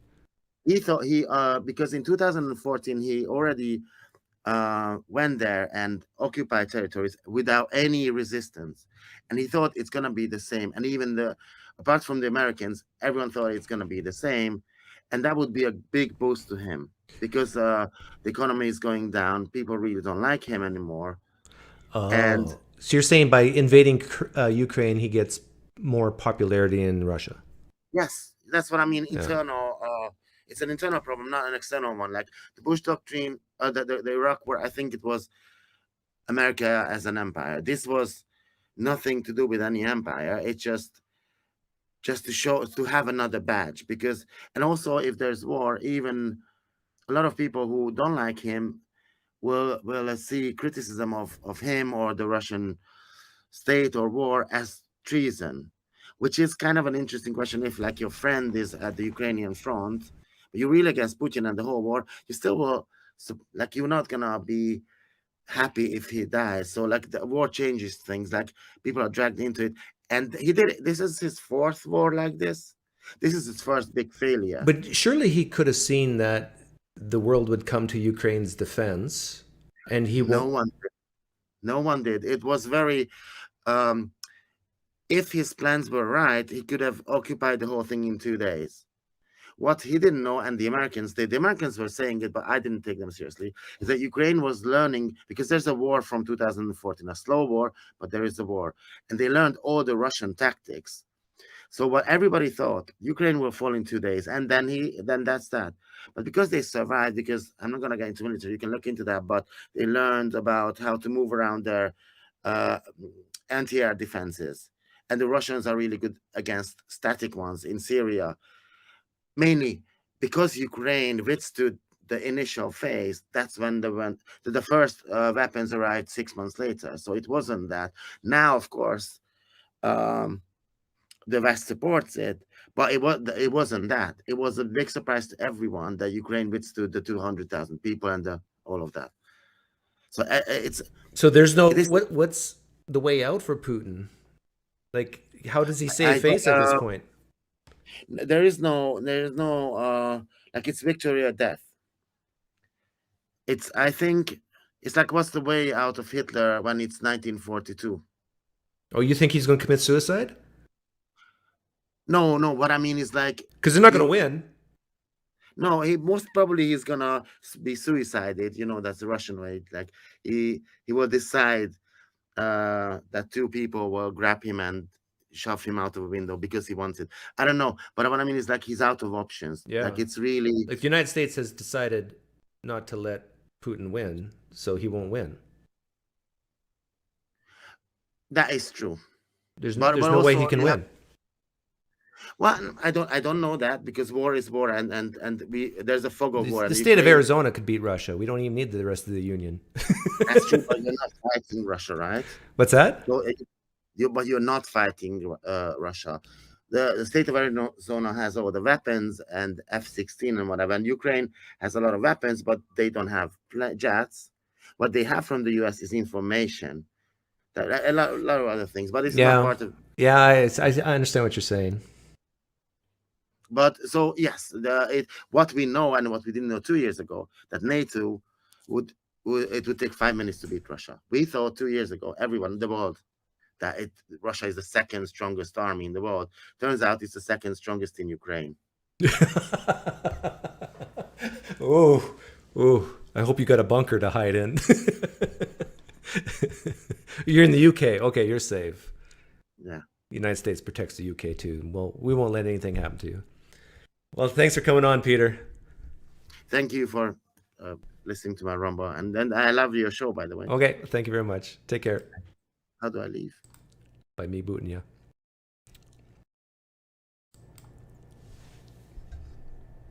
That was interesting. I apologize. This has become all political, but who cares? Thursday won't. Theist Thursday. And it's still open to Catholics to call in. Had a good talk with Xavier, who was a Catholic. Assured him there's nothing to worry about.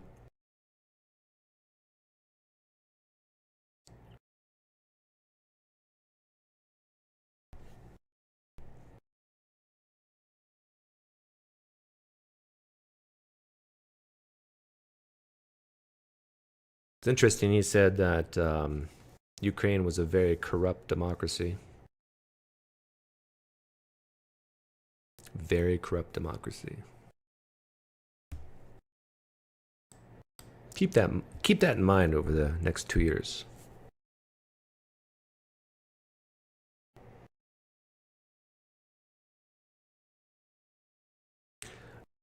I love posting one simple comment on a Christian channel and get totally lit up with huge paragraphs on replies. Yes, I know exactly what you mean, Dr. Anti-Theist. I know exactly what you mean. I can ask one simple question on the Theist channel and you get paragraphs. Christians, please understand that when you're talking to strangers on the internet, when you write copious amounts of words, you're spending time and effort in doing this, and most people are not going to read it. Especially the person who just asked one short sentence, one short question. It's a bit of arrogance to write long comments in YouTube sections, comment sections. It's the epitome of arrogance when you write long paragraphs. You're assuming people care enough about you to actually read what you have to say. You're assuming people care enough about you to actually listen to you. That is sheer arrogance. I try not to make that assumption. So I try to keep my comments as short and pithy to the point. If you want to talk in depth, then you come on.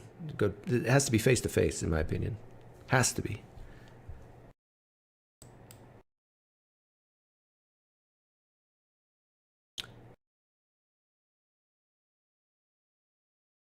Yeah, it can be fun. If you're doing it for sheer entertainment purposes and you find it fun.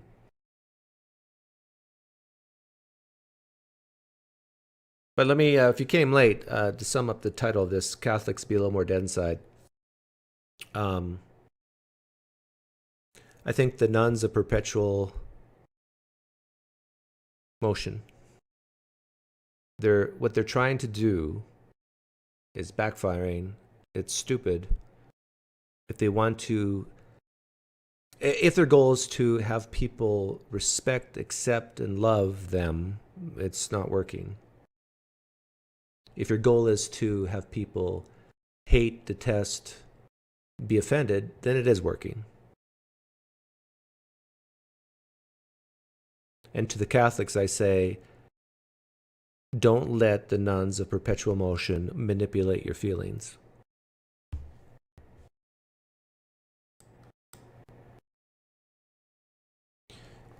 The worst thing you can do, if you want to hurt the nuns of Perpetual Motion as a Catholic, if you want to hurt them back, ignore them. That's probably the most effective thing you can do. In fact, if an interviewer comes up to you, as a Catholic, how do you feel about the nuns of Perpetual Motion? You say, Lord bless them, and then walk on.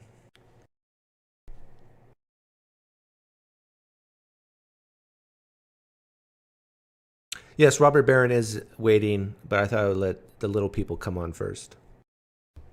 And then if we have time, I'll let Bishop Barron on.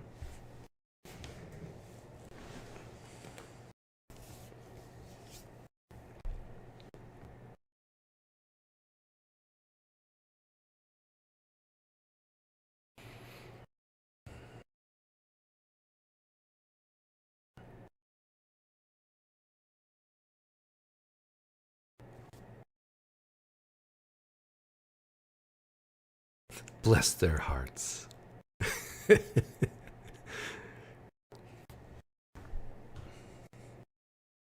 think Xavier had a great counterexample, though. And so, Xavier, if you're listening, kudos to you. Good job. You appealed to my natural inclinations, intuitions, feelings, emotions, even though I'm more dead inside than most people. So, how would you feel, Doug, if someone took an exact replica of one of my children as a mannequin, and then a drag queen gay person simulated sex acts with my mannequin child publicly? Great example of getting an atheist like me to empathize with your position. That's how it's done. So what this Catholic young man was saying to me is this is how it feels when the Sisters of Perpetual Motion mock Jesus, mock the nuns, pole dance on the cross of Jesus, that sort of thing. Well done.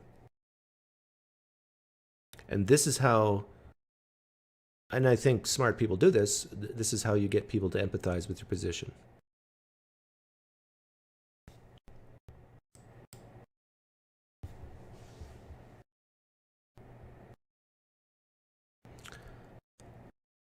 But then I got him to admit that simulating pedophilia is worse than putting on makeup and dressing around as a nun. Way worse, in my opinion. Rob Dev says demonetized. I'll make a bet with you that this video won't be demonetized. Well, hang on. No, I take that bet back. It might be. But very few of my videos are demonetized. And you know why? Here's my theory. Because I'm a pretty small channel still. And I actually like that. I get pretty good views, pretty good live viewership. But I think I can get away with more than, let's say, if I had 2 million subs. Or 200,000 subs even.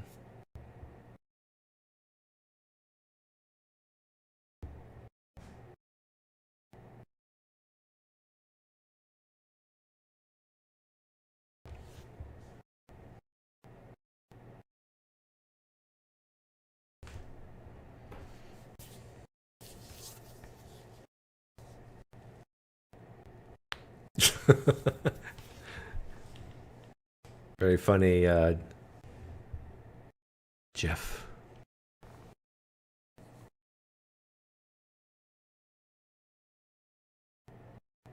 Anybody else want to call in? You can call in if you're an atheist too, but I prefer Catholics or Protestants or Orthodox.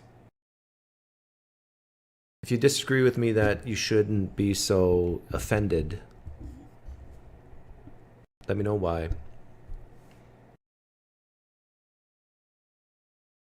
If you disagree with me that even as an atheist, that you should be offended when Christians say if you're gay you're going to hell, help me understand. Help me understand why that should make any impact as an atheist. If you're a gay atheist listening, come on and tell me why it bothers you when a Christian says you're going to hell for being gay, for acting like a gay. Like, why does that bother you? Do you still believe hell's real? What's wrong with you? Stop it. Is it just because people have bad thoughts about you? What's wrong with you? There's always going to be people who have bad thoughts about you. Part of you becoming an adult is accepting that.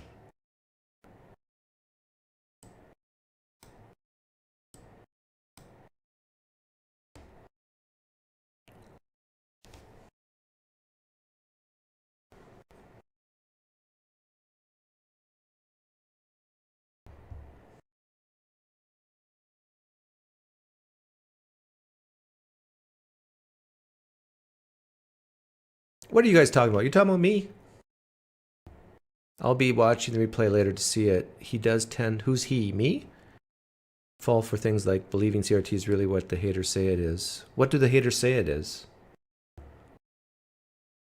Critical race theory is a system of theories that there's no one definition of a system of oppressors and the oppressed, the oppressors and the victims that correlates to race, i.e. white people, oppressing people of color.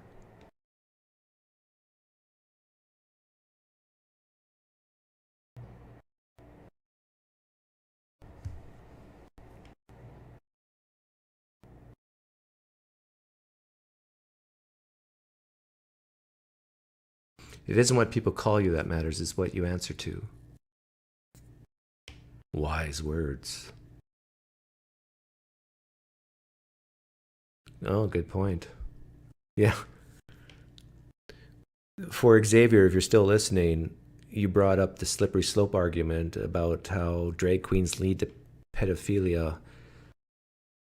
I'd be curious to know what percentage of Roman Catholic priests are pedophiles and what percentage of drag queens are pedophiles. Let's compare those two numbers, shall we? You want to place a bet?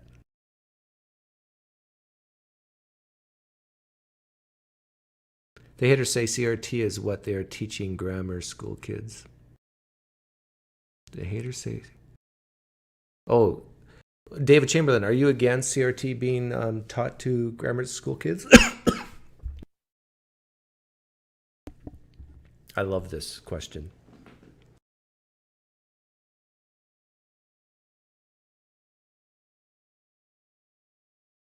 David Chamberlain, are you against CRT being taught, let's say, K through 4? Lean yes, lean no.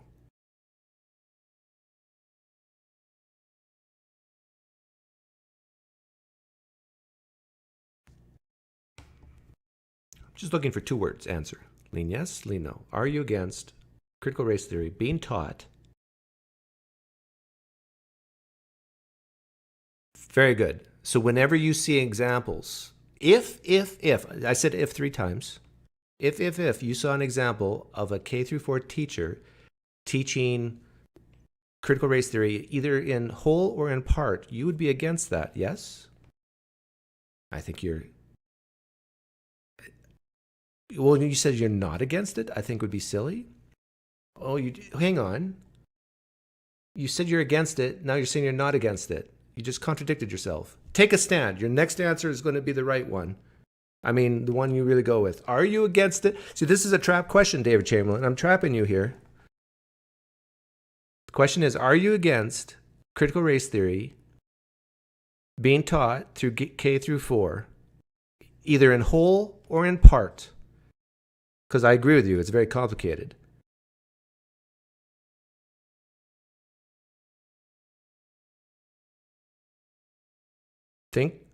Think carefully before you answer, because the next time you see that, you're going to have to align yourselves with the right. If you see a video of a grade 2 saying that white people are oppressors to kids, you're going to have to align yourself with the right wing and say, I'm against that. And you're not going to want to do that, but then you're going to want to do that.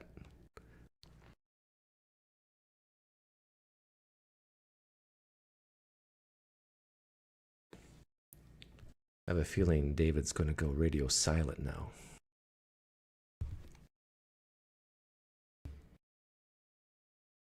By the way, if you're in the atheist leaning right, this is how you deal with people like David Chamberlain. You get them to commit that I'm against something, and when they see their own side, their own tribe doing what they said they're against, they're going to have to, they will have no choice. They'll be handcuffed. They're going to align themselves with the right, and they're going to hate that too, and it will cause cognitive dissonance. Yeah, like I said, it'd be silly. But if it were CRT, they would be saying white people, they would not be saying white people are bad. It would be much more complicated. You notice you didn't answer the question. You said it was silly, and you said that if it were CRT, they wouldn't be saying certain things. The question is, if they're saying white people are bad, I'd be against it, but it would not be CRT. Okay. What your concept of what CRT is in your brain, are you for or against it being taught in schools K through 4? Your definition of CRT. Answer now.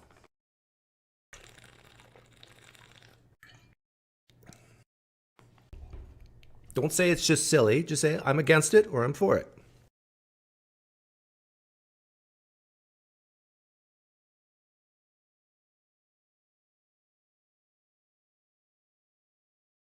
In fact, you know what I should do?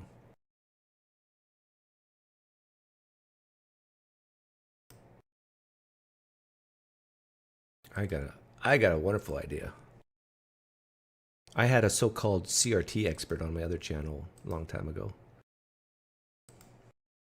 Okay, against it. Yes, he took a stand. It'd be a waste of time. Students should learn other stuff. Amen. Hallelujah, David Chamberlain. You and I are simpatico. You are like me. You are aligning yourself with a right-leaning person.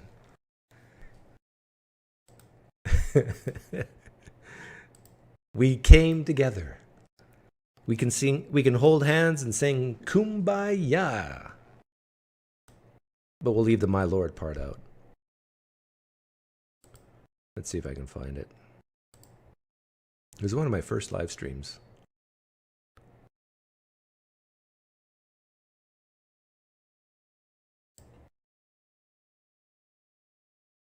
Just like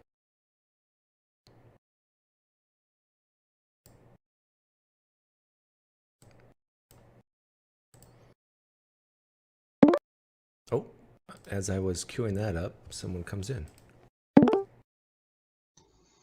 John. Hello, hello. Nice to meet you. And you spelled your name correctly. Most people, see, I can tell you lean right, because if you were a left-leaning, you would leave out the H. Interesting. I'd love to see the statistics behind that one, right? But maybe you do lean left. I don't know. What did you want to talk about? Yeah, you asked a little bit ago, I don't know how long the lag is, about why people who are gay care what people say about them, right? Why aren't they tough inside, and why don't they just learn to not care what other people call them? Well, I said strangers. That's an important distinction. They should care if someone they love say something. I think the concern is that when the statements being made are being reflected in people's political decisions, and you have a group of people who are considered evil by those making political decisions, then the matter of whether being gay is good or bad becomes not just your feelings, but a little bit more important. Yeah, you're saying that thoughts lead to actions. Well, sort of. Not all thoughts lead to action. Right, so you heard what I said about that. If you have a person who's in charge who believes that you are doomed to hell because of your identity, then they can pass policies that force you to convert, or at least pretend to convert, and pray away the gay. Well, hang on. So you're saying that there's a higher chance that if you believe someone is going to go to hell for being gay, that they'll, if you're in power, they'll make laws to force you to be a Christian? They'll make laws that punish you for being gay. Okay. I'm aware. I think they're on the books. There is sodomy laws in Texas still, but no one. It's not enforced. But I personally do not see that happening anytime soon, and I would dare say that in my lifetime, it'll never happen. In other words, well, the right to have a government-recognized marriage was a right that took a lot of fighting for. Yeah. And there are people who are saying that they should remove this right because it's, against their religion. Yeah, but if I was a gay man, I wouldn't care either way. Honestly, you wouldn't care about having the difference in tax status that you have from being married? Well, okay, that's a good point. There is benefits of being married for tax purposes. Visitation rights in schools, visitation rights for... But that can be circumvented through some type of, what do you call it? Civil union contracts, right? It depends on what you define the civil union as. Like if you call civil union... Like if you go to a school and let's say you're a mother, and you say, so-and-so, who's not my husband, can come in and pick up my children. Here's her driver's license. Here's her, what she looks like. She has the right to pick up my children. You don't have to be married for that. But you made a good point with the tax stuff. But what I would say to that, though, is there's there are plenty of tax loopholes in the United States. Marriage is just one of them. So you could set up some type of S corp. You could do many different things if your goal is to lower your taxes.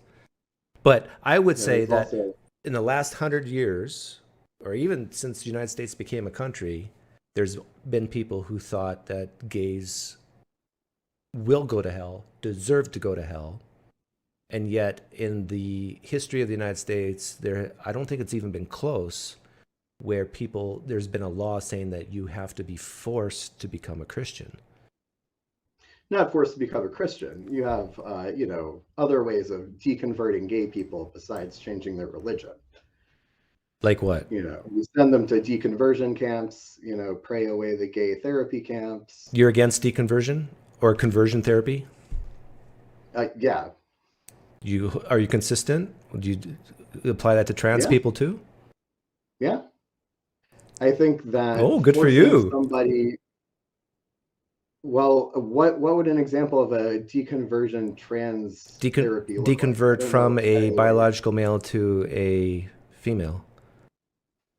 Is that like someone forcing them to do it? That's right. Like, well, hey, apples to apples. No one's forcing people to go to these deconversion gay camps. They do it of their own free will through social pressure. Well, parents can force children to do it. Right? Parents can tell their child, you have to go to this camp where you'll be, physically threatened. Yeah, and parents can do that with. To change who you are. And parents can also do that with trans as well. Force their kid to have some type of deconversion therapy. I don't know if that's true. No, it is. There's outside checks from medical professionals when it comes to transgender youth. There is I hope so, but I hope you're right. Certified doctor at a pray away the gay camp. But how do you know if someone's gay? They know that they're gay. And how do you know someone's trans? Right, I don't. It's the same metric, right? Exactly. It's the personal so if someone says they're trans, testimony. And I say, I need to send you to a special camp to make you not trans anymore. I think that's just as aberrant. Someone saying, I know I'm gay. Well, you have to go to a special camp to make you not gay anymore. Okay, so you're consistent. You would say that you're against converting a biological male to a female, and you're against converting a gay to a non-gay. Forced conversion. Authority-backed. What about encouragement? Not force, but encouraging. Would you encourage a gay person to go to deconversion camp? Encourage them? Would you be against that encouragement? I would, yeah. Okay, and would you be against the encouragement for someone who was born male and identifies as female to be? You'd be against that encouragement that they should detransition? Transition to a. Right. So we're talking about detransitioning from something you've decided on to transitioning to something. Right. Those aren't the same process. Well, it's going from gay to non-gay and going from man to male. I think taking someone who was born a man and who thinks they're a man and forcing them to say, no, you're a woman now. I think that. No, I'm talking about a person who was born a man but thinks he's a woman and being encouraged to transition surgically to being more like a woman. Being encouraged to transition. Are you for or against that? Surgically to a woman. As in, they say they don't want to, and you're like, you really should. Like that. No. I'm saying that maybe they don't know. I mean, should I do this or should I not? Do you think they should be encouraged to transition to? I think that if they should want to, you shouldn't say, well, you're a terrible person for wanting to. If they don't know, I would refrain from giving advice, because if they don't know, how can I give them better advice? What was the first thing you said? If they don't know? If they don't know whether or not they want to transition, I wouldn't be the person telling them, yeah, you should definitely transition, or no, but before that you said something. If they already knew, I wouldn't tell them like, oh, you want to, don't, or you don't want to, do. Okay, so if a gay person does want to go to deconversion camp so they're no longer gay, you would say, hey, that's fine. If you want to deconvert from being gay, you'd be okay with that? That's a very good question. Because I know that deconversion camps for gay people are usually, I don't know, it's like psychological abuse until someone caves in. I don't know if I'd want to encourage that particularly. But what if they want to do it? They say, I'm tired of being gay. I'm tired of the oppression. I just want to be normal like other heterosexuals. Please, if this works, my problems are solved. Yeah, if it works, I'd like to know before I say anything, does it work? What are the results of it? Ah, great. Does it work? Do you apply that to the transitioning of transgenders as well?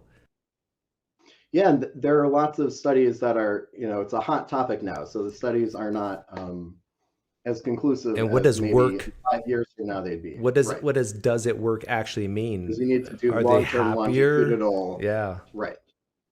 But I don't think there's enough data in that because it, as you pointed out, became in the spotlight so recently. It's hard to get really good long-term data. And see, to me, if I remember correctly, like to me, the whole deconversion camps for homosexuality is not even close to conversion transitioning for trans people. Like one involves actual drugs and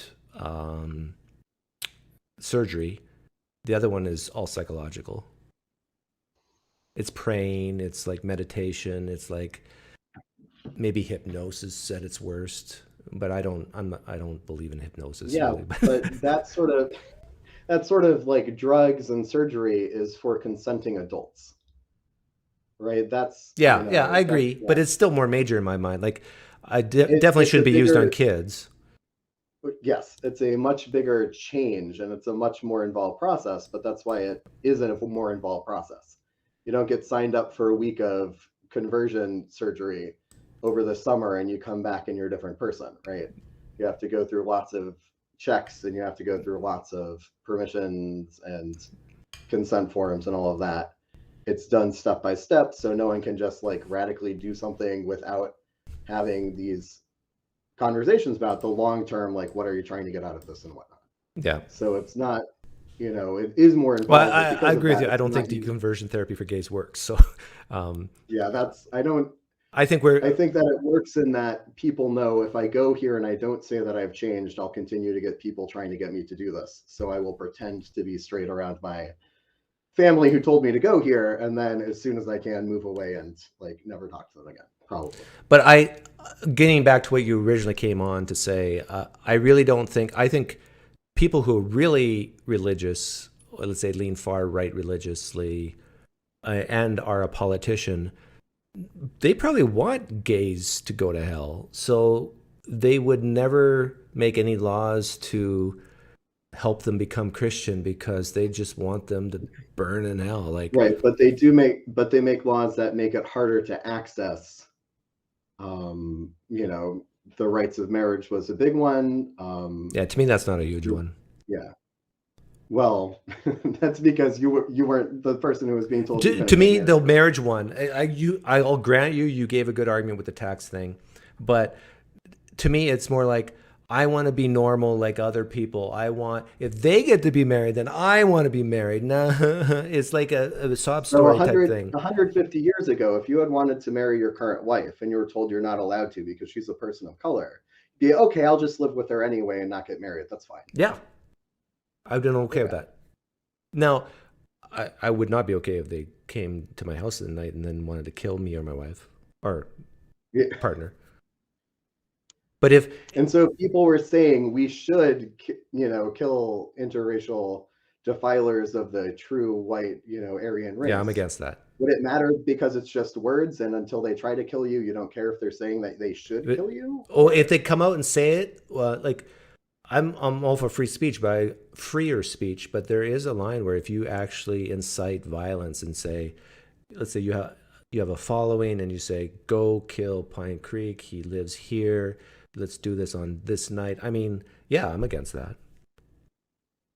Or if they said more generally, people who have interracial marriages should be killed. What about there? Is that you just brush it off, or you start getting Well, it's concerned definitely about not a moving. nice thing to say, but then you would have to look at, is this, who's saying this? Does this person have influence? Does this person have power? Is this person just a kid? Is this person like it? The seriousness of it is proportional to. It was a senator on national television saying interracialism should be eradicated. What about that? I think they're wrong, and I think that person who said that. Well, it was transgenderism should be eradicated was the recent one. Some senator. Depends. I can't remember the name. Someone can. Yeah, well, it depends. That's transgenderism, depending on what they mean by that, and what do they mean by eradicated? Do they mean killed, or do they mean that it just shouldn't be promoted? Well, I mean, eradicated and not promoting, I don't think could ever be the same thing, right? But you could say not support it. But if promote that it. politician were here right now, and I took my, do you want trans people killed? Yes, lean yes, lean no. What do you think they would say? They would probably say no. There you go. And if you followed up, what do you want to happen? They'd probably answer, I just don't want it to exist, which is the problem with having a policy where you're just saying something should be eradicated. Yeah, and I would say I don't want pedophilia to exist. Yeah. Yeah. And I think most people would agree with you on that one. Yeah. I think. And so the thing is, when someone... So is transgenderism as bad as pedophilia? I honestly think people have irrational fears about this, that politicians, like today, and I can change my mind on this if the political atmosphere changes, but I don't think this country, the people with power, are actually out to kill transgender people. No, I don't think it's like if we were to put a percentage on it, it would be like 0.001% of that fear having any gumption of happening. I think in the United States of America, most people are pretty even-keeled about this, and like you and me, they would say, do not do surgeries on minors. They cannot consent to this, probably even so with hormone replacement drugs. But as adults, most people in the United States, and I think there's polling data on this, say it's a free country.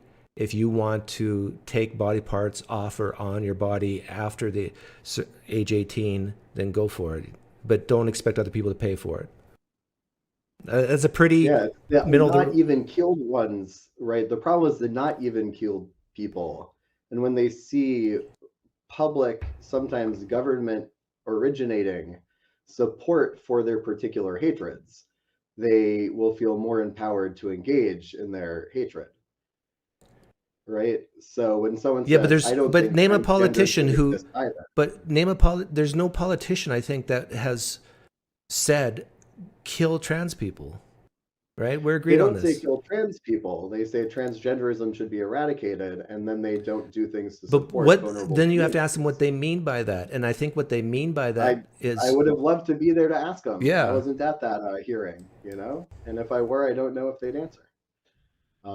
Like, I could say I want pedophilia eradicated, but what do I mean by that? I don't want people to have sex with minors.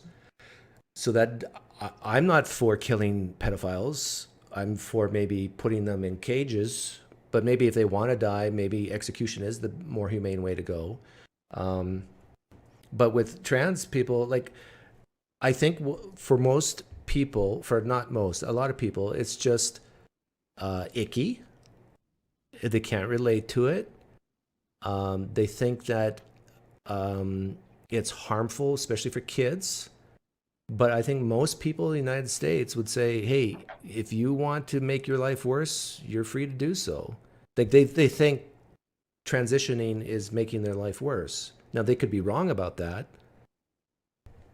But the moral of the story is that simply hating someone is not necessarily going to lead to violence, physical violence towards someone. Not necessarily. At the same time, how much physical violence gets perpetrated against people who don't hate the victim? Right? How often does a you're right. random murder happen? Yeah, I agree that when you work backwards, like a murder So happened. the fewer people who hate others, the less in general opportunities for people to go out and kill someone. Right. Because of that hate. Right. When you work backwards, it derives from like hateful feelings. But when you work forwards, it's very rare. Like there's only at best 22,000 murderers in the United States out of 350 million. If you do the math on that, if we could snap our fingers and remove the hatred from half of the people in America, do you think the number of murders would be halved? Maybe not, because a lot of the murders can be, not a lot, but some of the murders can be just pure random. Sure, but in general, yeah, right? If you could halve the hatred, you'd be roughly having the murder rate. Yep, I agree. Like,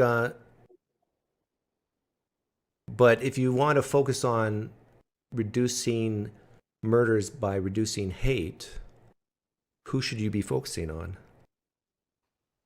That's people tend to choose the most marginalized aspects of society, who it's most popular to hate on currently. And that's why pushing back against overt hatred of transgenders, transgendered people and gay people is so popular, because they've been identified as a marginalized community who large swaths of the population think it's somewhat okay for people to hate because it's not that bad. And so, since they're the ones who are marginalized, start there. Well, African Americans are more marginalized than trans people in the United States in sheer numbers. Who are? African Americans.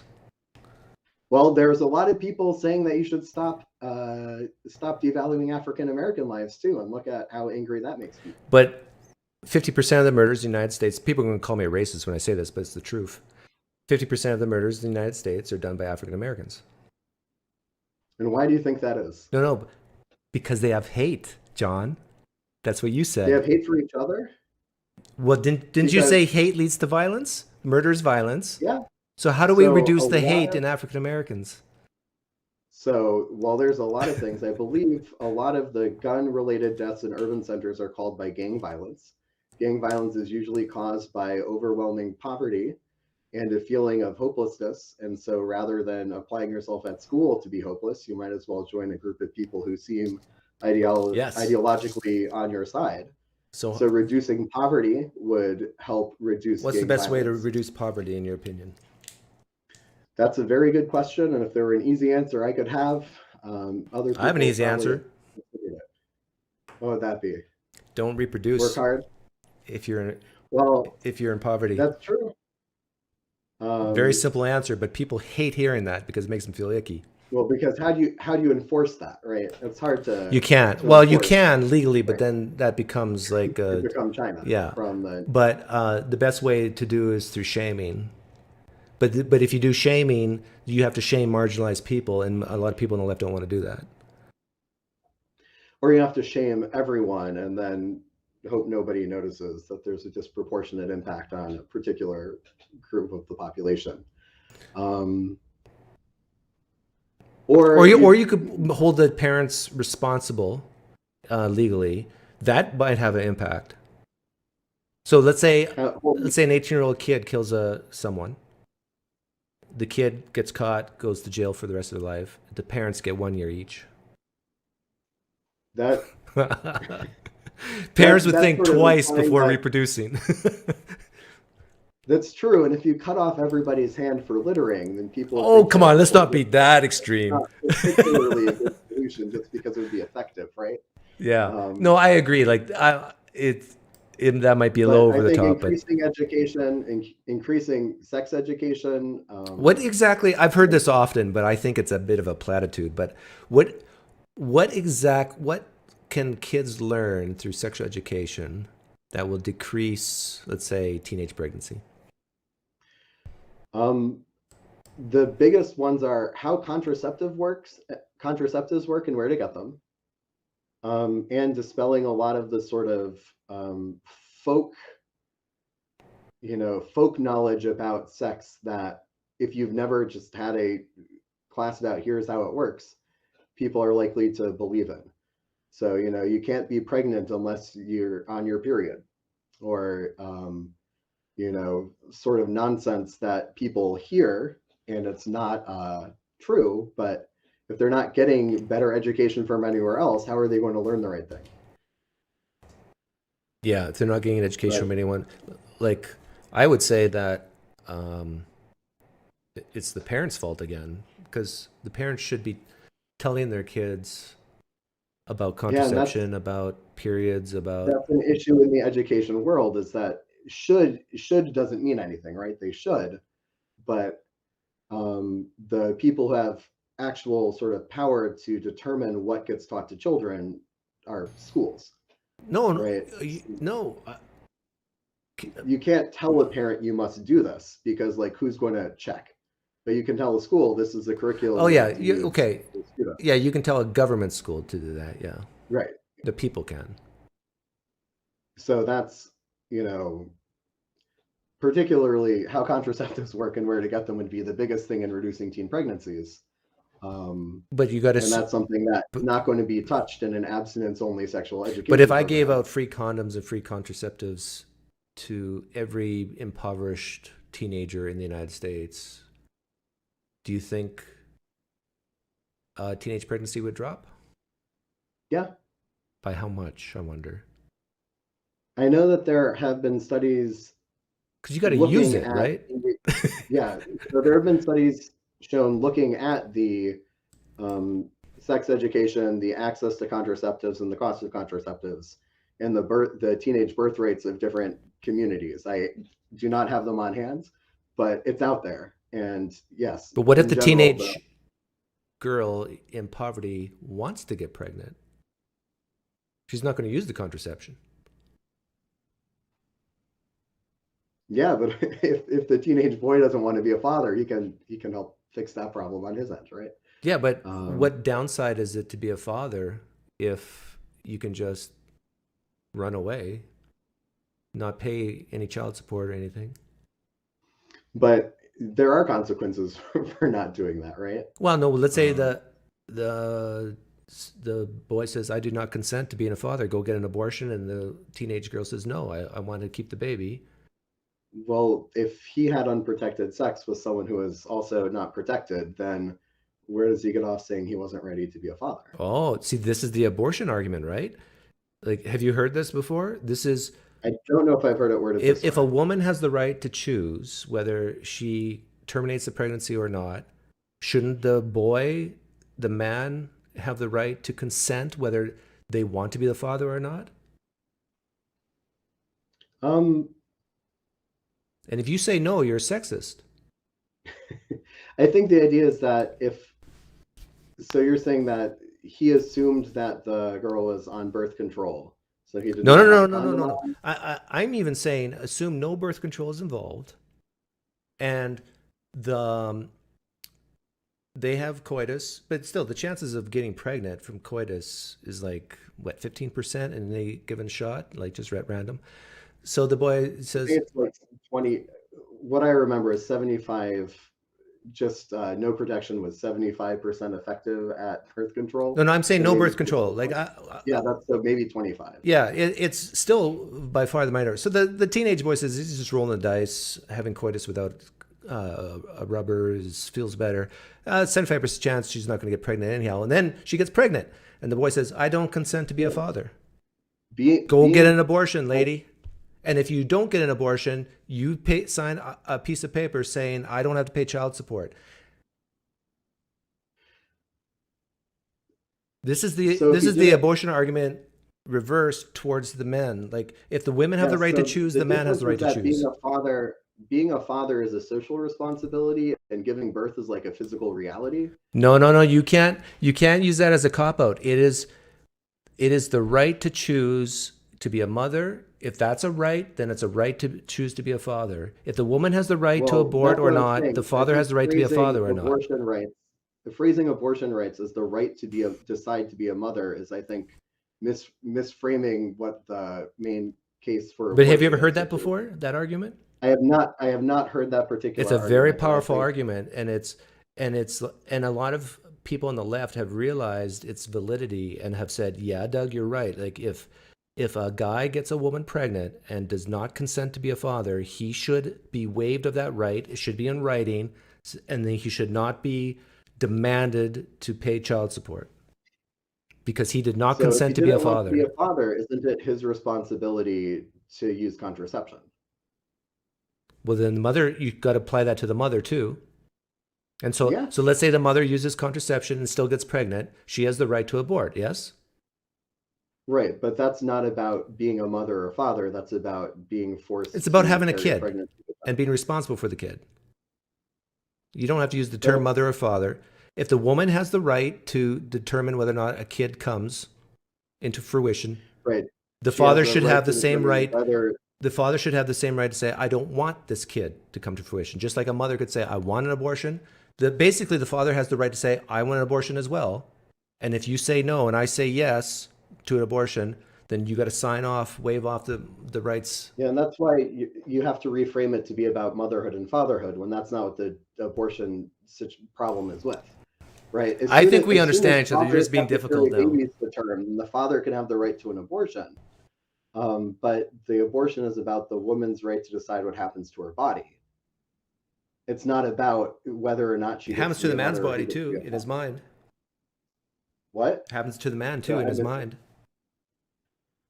The man's body isn't the thing that needs to be used to produce the child. So I'm not sure how. Sure it does. He made a choice to impregnate her. Yeah, he made a choice to impregnate her, which is why if he didn't want to be a father, he should. And then he doesn't want the stress, the physical stress, the stress of being a father, which will affect his cortisone levels, which will affect his production, his productivity at the workplace. Like you cannot be sexist, John, and just feel sorry for the woman. Feel sorry for the man too. So should there be a government fund for? There already is. It's called welfare. And this is why some. So you support welfare because of its effect on men's abortion rights. It's a double-edged sword. Like welfare helps the poor eat, have shelter, food, and clothing, but it's a double-edged sword because there are some teenage girls who want to get pregnant to get money. So it's a type of a bad consequence, unintended consequence of welfare that the incentivization leads to bad outcomes. Yeah. And if you don't, if there's some people on the left who don't think that happens, I mean, you're living under a tree or something. I mean, well, someone's doing a lot of work, right? I think everyone would agree that it can happen.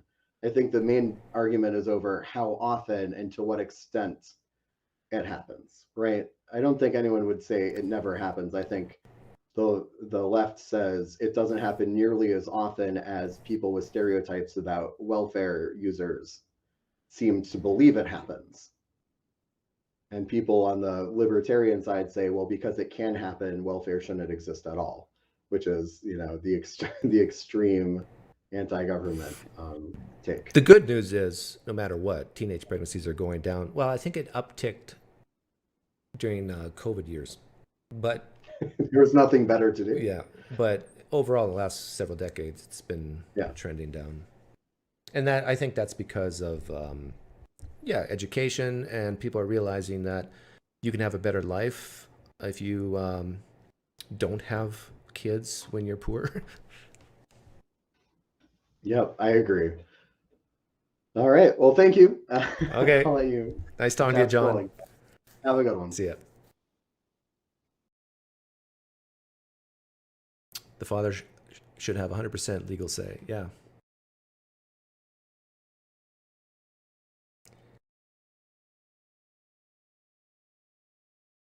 But another simple solution is, which I think is the best one for teenage pregnancies. If you're going to educate, sure, you can educate about contraception and all that, but there's a much simpler way. It's saying that you can have all the sex you want, you just don't have this type of sex. I mean, it's just You do not have to have intercourse to reach orgasm. That's just science. That science needs to be taught to teenage people, not elementary school people. They're too young.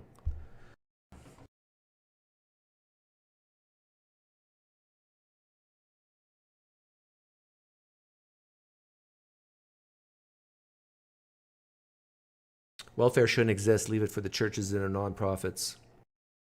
Well, I think welfare should exist, but it should be the last resort. It should be family and friends first, community second, government third.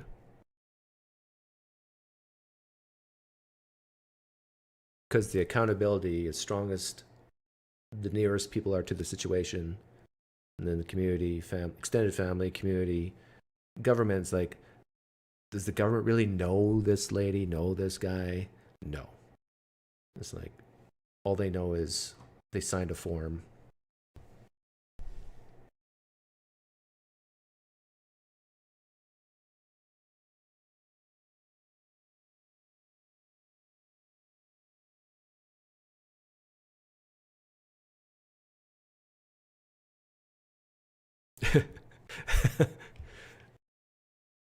Funny.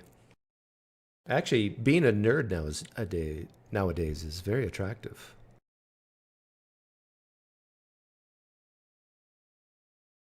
If you're a average looking woman, you probably should, my advice is date a nerdy guy. He can provide the most stability. Probably smarter than the jocks and smarter than the really good looking guys. And probably will get a good job in the future. Already has a good job. If you're a teenage girl listening right now, which is almost guaranteed not to be in my live stream, go for the nerdy guys.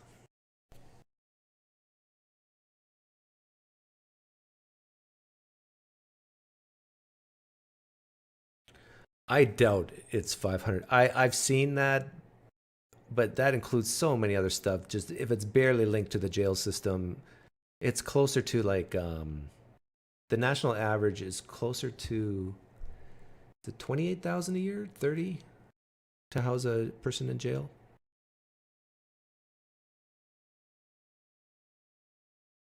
Oh, it depends on the state. Like in the state of New York, it's probably closer to 50 or 60.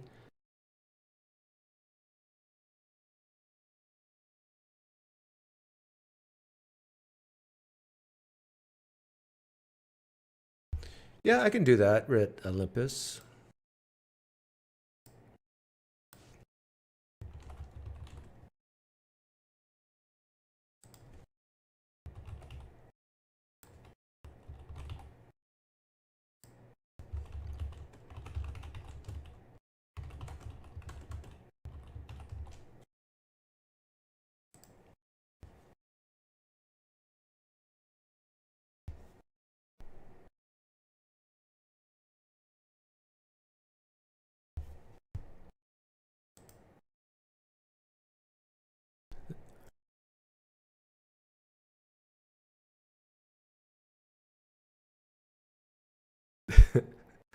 There is no other.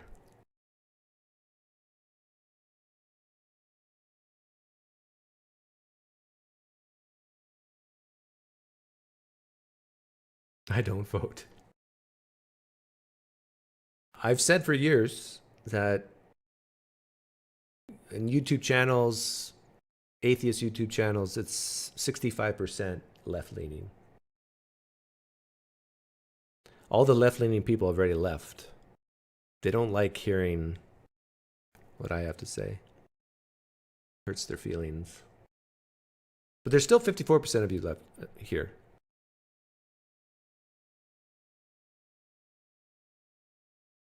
Do I want to bet on what? That there's something other than left and right? Depends how you define the terms. Other people who vote other are just wimps. They're wusses.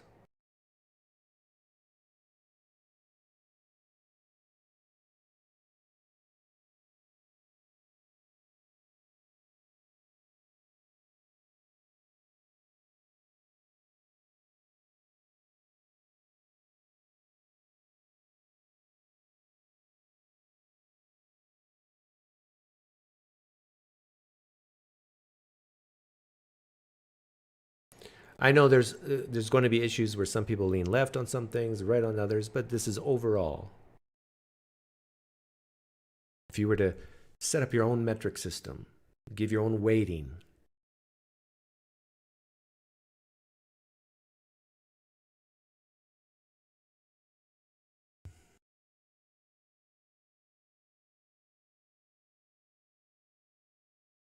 Well, we got 11% liars in here.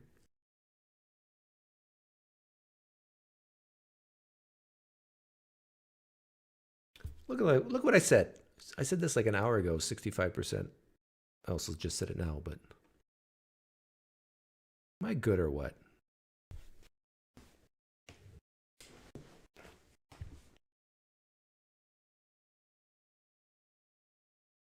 Ooh, there's a radical take.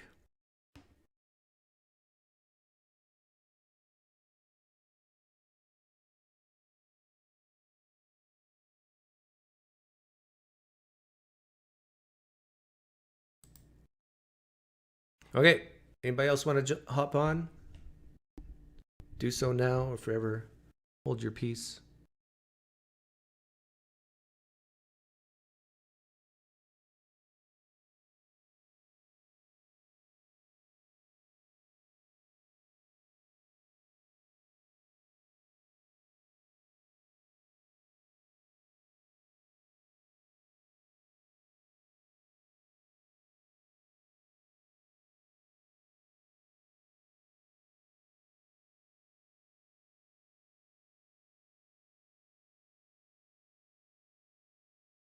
The main point of this live stream is the title.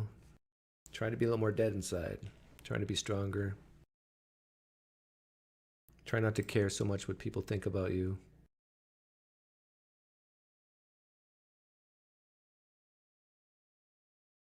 Don't reproduce until you're ready for it. And you really, really want to reproduce. Doug, when you say if God is real, you'll take your punishment as man, do you mean that? Well, what choice do I have? Irish with some sun?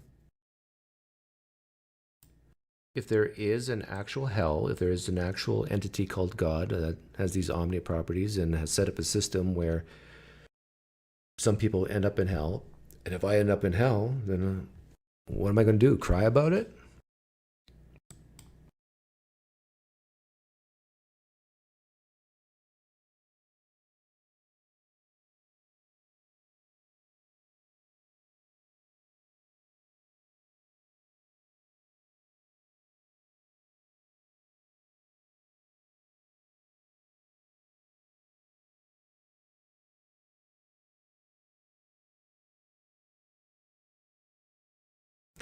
Red Olympus,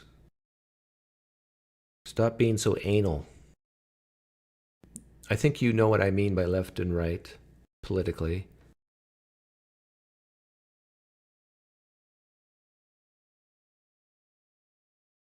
Stop with the but exception stuff.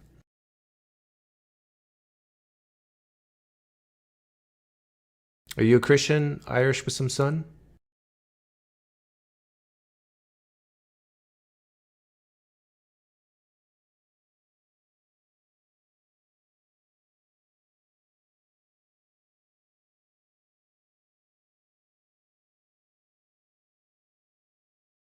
Left or right does not mean two parties. What's wrong with anal, Doug? I don't know.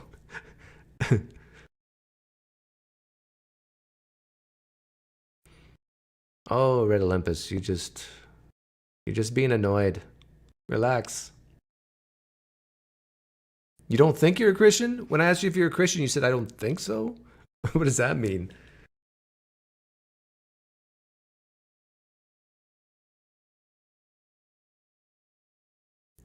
Oh, if you said goodbye to Jesus, and if he's real, he has to show me, then you're not a Christian.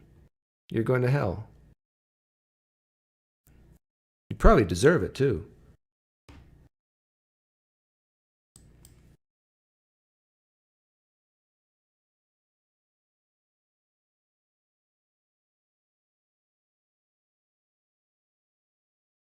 Oh, I know what I was going to do.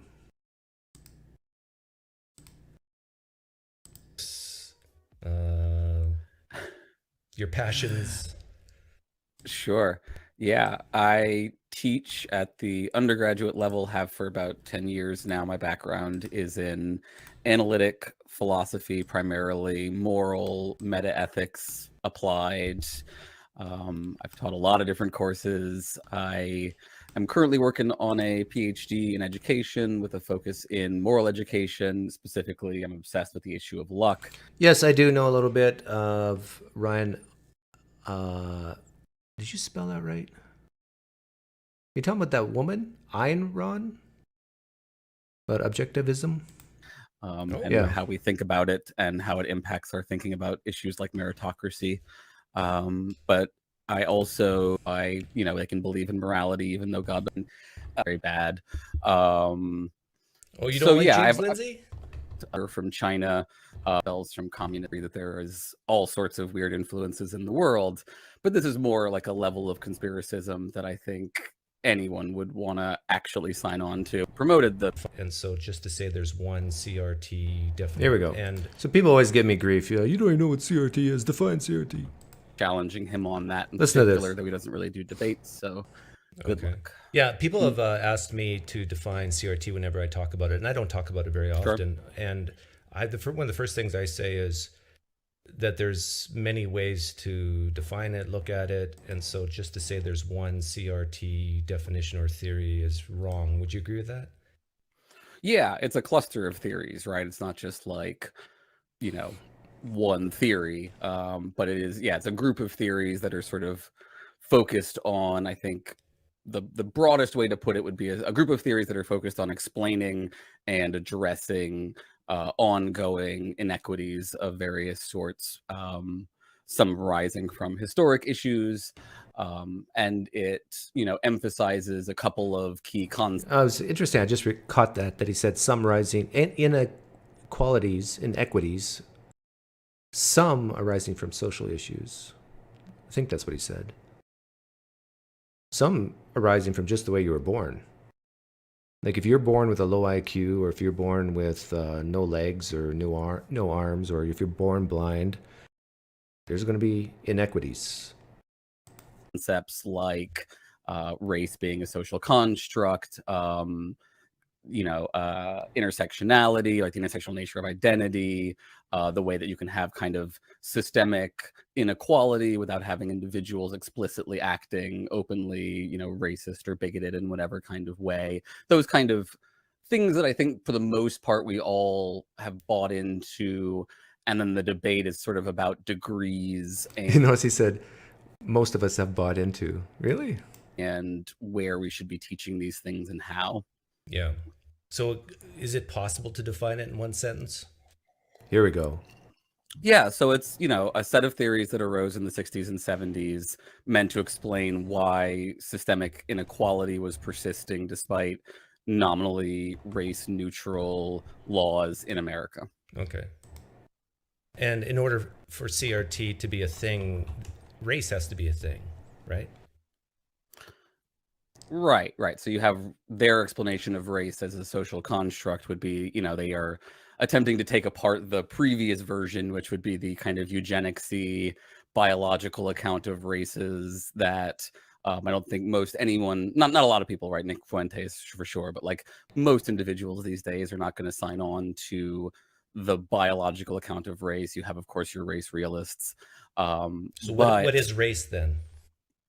Right. So race is the way that people perceive you as being a member of certain groups, or you perceive yourself as being a member of certain groups, and the way that society treats you and you treat other individuals based on those perceptions. Okay. So race is perceptions. So can one define, for example, what it means to be white? Whenever you're talking about CRT and oppressors and victims and oppressed, I'd like to start with definitions of race, which he defined as perceptions of certain groups of people. Then you ask the million-dollar question, what does it mean to be white? Sure. Right. So white is to be perceived as being a member of a white racial or ethnic group. However, The definition of being white is being perceived as being in a white group. for you, whichever of those terms you want to use, I'm not really fussed about it. But like, for example, you've probably experienced being perceived as a white guy, right? Yeah. But, Right. But what so does you that actually experienced- mean without using the word white? What does it mean for you when you experience it?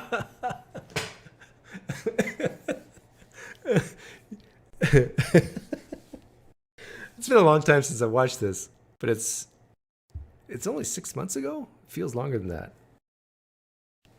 What does it mean to be white? What does it mean to be white for you?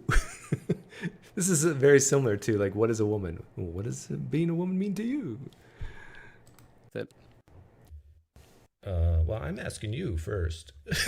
I know, but I would like to have you join in the conversation. Skin color. There's your answer. The shade of your skin. Very, very light. Some other features. Yeah, that's what makes me white. That's why people call me white. Although I identify as a black man. So I'm curious. You said that you've had this experience. I thought maybe you could Well, share. people with have us what just that called me experience was. white. And did it convey no connotations beyond that for you? Not really. Interesting. So, you know, Interesting. So what does sometimes, white for mean example, to you? Well, so I think white generally has been associated with a position of power or dominance. There we go. It is. So, for example, you have in the history. So white is connotated with a position of power and dominance. So if there is a person with very dark skin in a position of power and dominance in some country, are they more white? Of American laws, you have explicit laws defining whiteness for a period of time based on, you know, what your racial lineage was. And then you see these really interesting laws that play out where, you know, this one guy comes forward who biologically is white, quote unquote, based on the laws of that time, but doesn't look white. And they rule you're not white because a guy on the street wouldn't think that you're white.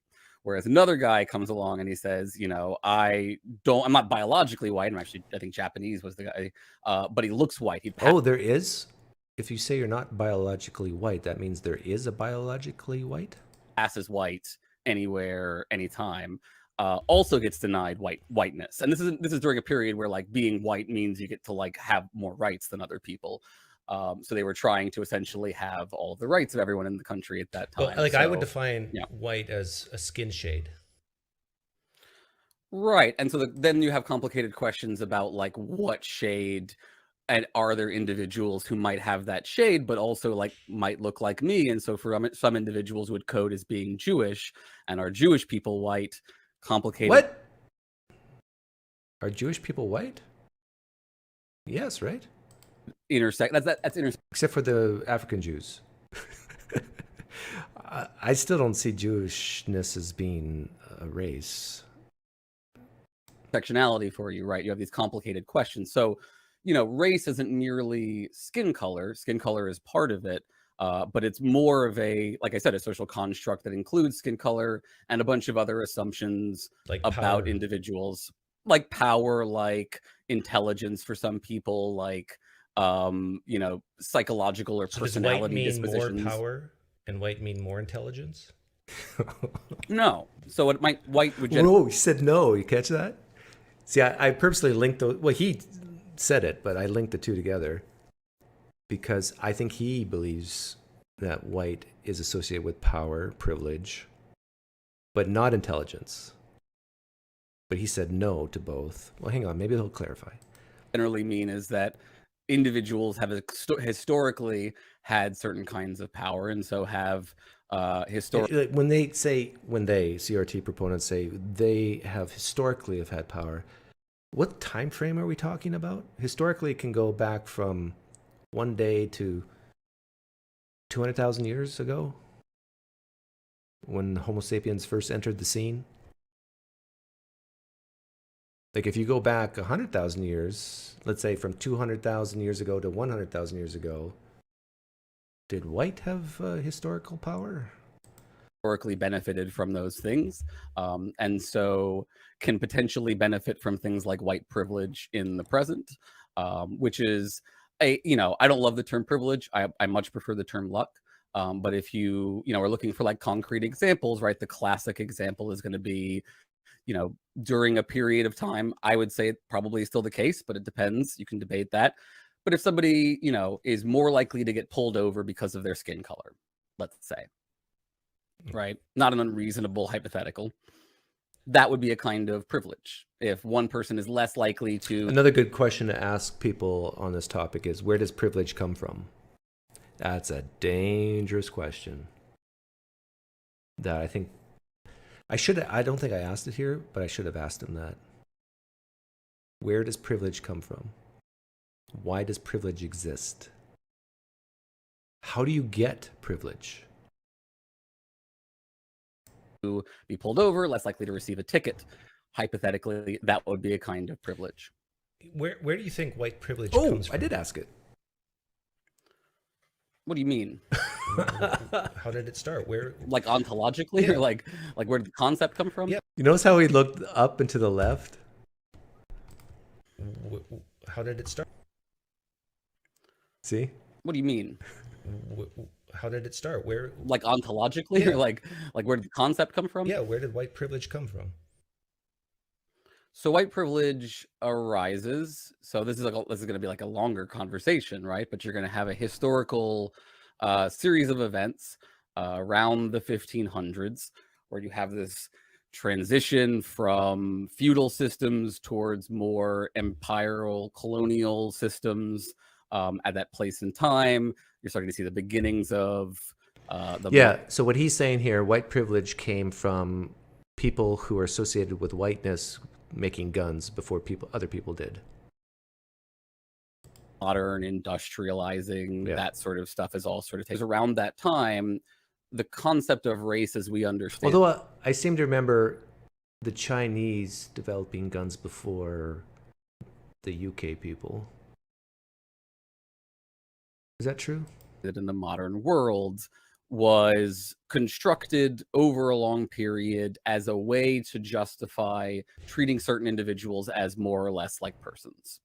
So you have a lot of scientific work goes into constructing accounts of the different races, a lot of debates about the evolution of the different races. A lot of this is spurred on by sort of colonial exploration. Like if, let's say, Africans developed very powerful guns in the 15, 16, 1700s before the Europeans, would Africans have made boats, taken slaves from Europe, and gone to the United States?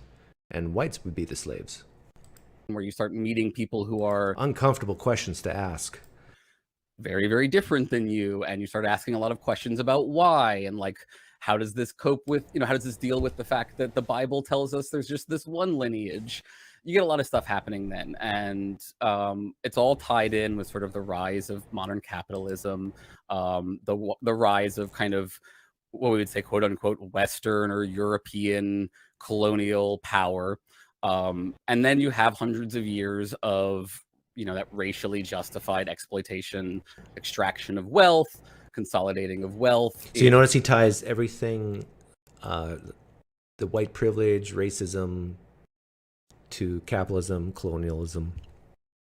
In what we now think of as quote unquote developed countries.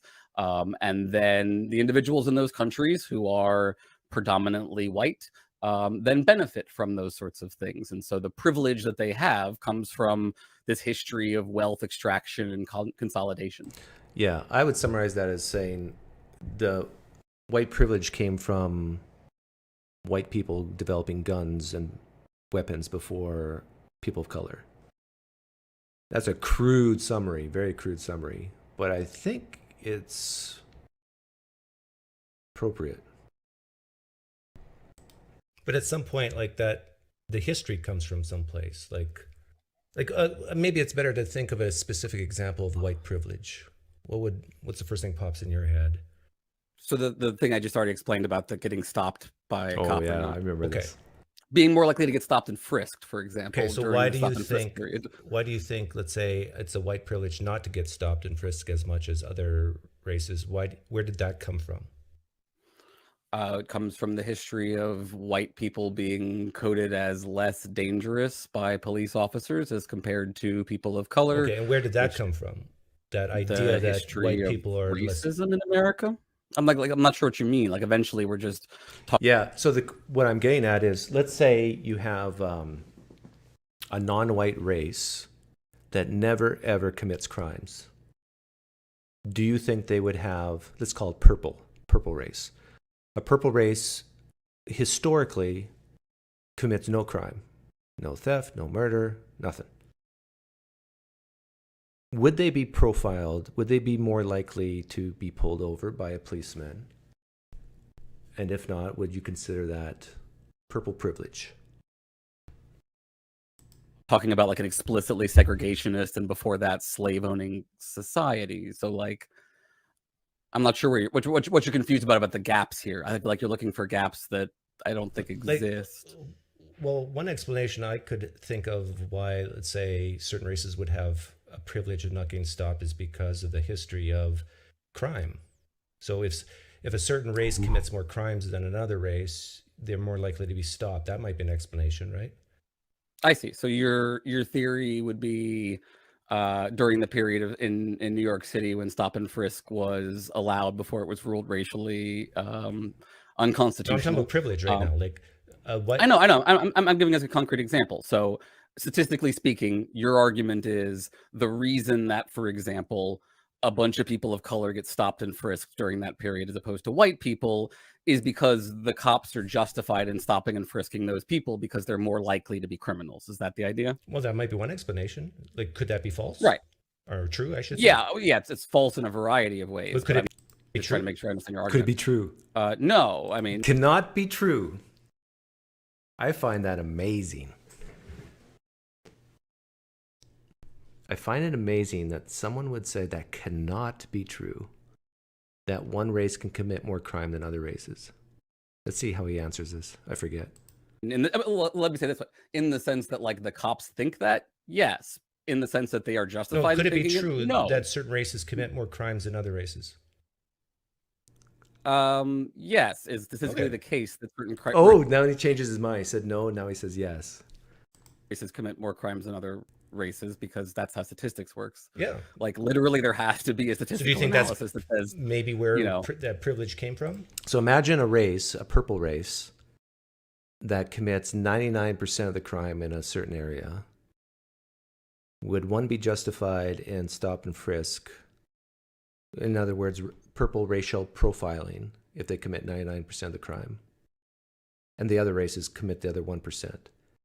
Would there be rational justification for that profiling? It would be very difficult for a left-leaning, granola crunching, or liberal leftist, woke leftist, to answer that. Like, they would have to say, yeah, that's rational.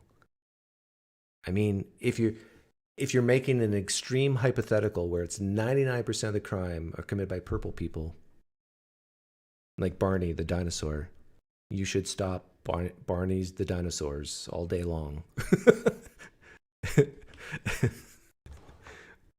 Well, if you have some type of justification, like if Barney the racist, I mean the violent offender, has a light out in the back of the car.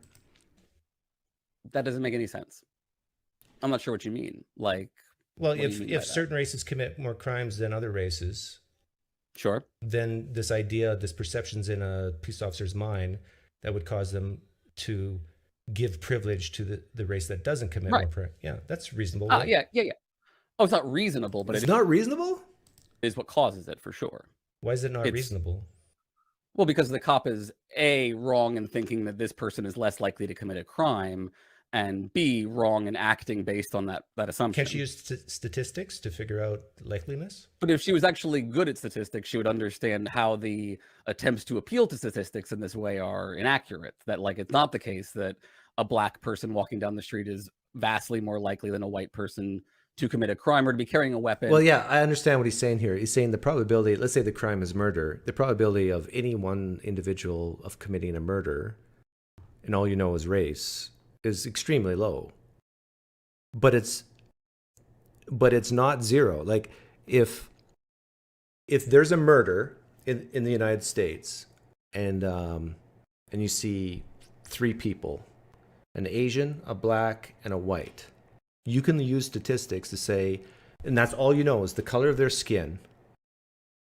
Oh, actually, let's say you have a black, African-American, Asian, white person, and a Hispanic woman.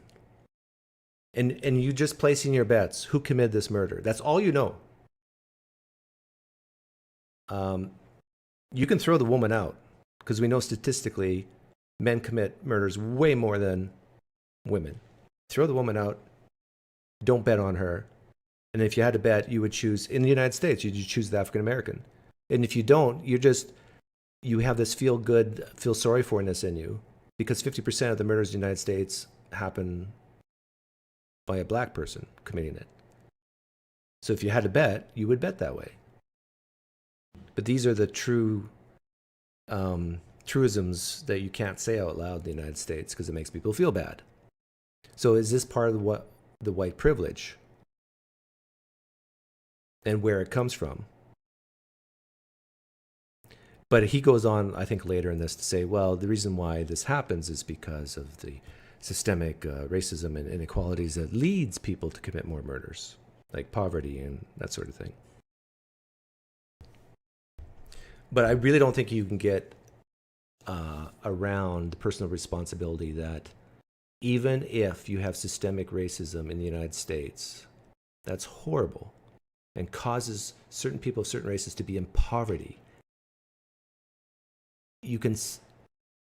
That's still no justification for a person to murder, right? Or even to have a child out of wedlock or teenage pregnancy, which most people are against. Most people are against teenage pregnancy in most cases. There's no government, no systemic racism with a gun to your head saying, go kill this person or go get pregnant. At some point, you have to take personal responsibility for these very intimate actions.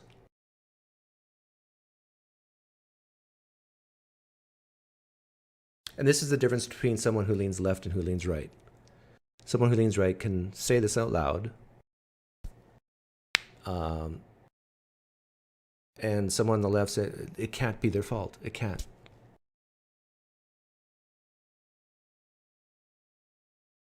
We can't say that. But to me, it's not about race, it's about culture.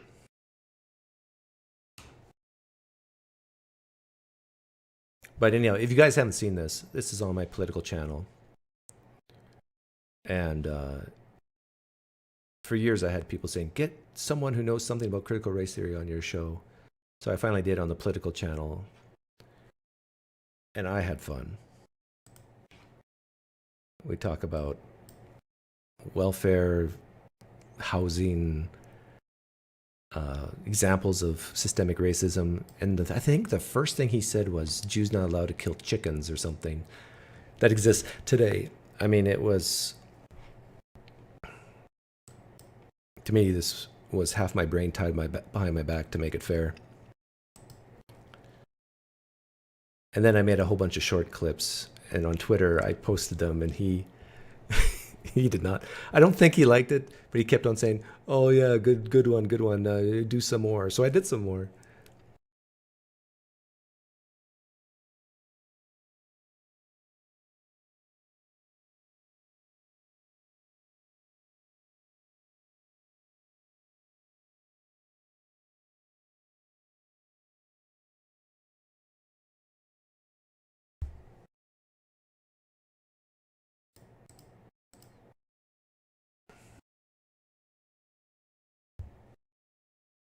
The individual is responsible, but policy is the group.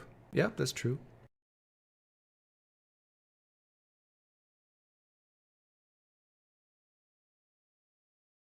Have Destiny on. Okay, I'll have him on right now. How do I get a hold of him?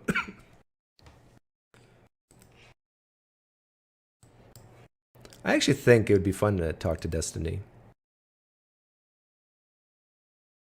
I think I could trap him. I think we'd probably agree on more stuff than we disagree. But I'm curious to know how many uncomfortable things he could say out loud, or that he would... He seems to me like a straight shooter, and that he would just come out and say what he thinks.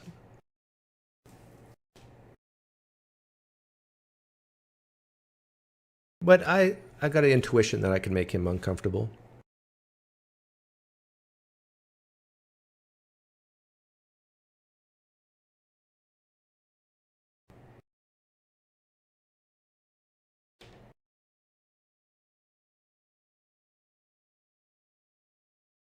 He talks to anyone who asks him.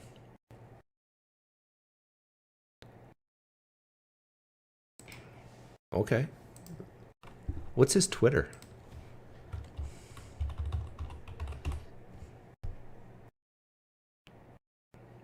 Let me see if I can find his YouTube channel. Wouldn't it be hilarious if I could get Destiny on right now? Maybe he's live right now. The trans athlete is going to do a lot. Let's see if I can find him. Twitter. Here we go. He only has 163,000 followers? I would have expected more. Born 1988. He's quite old for a YouTuber.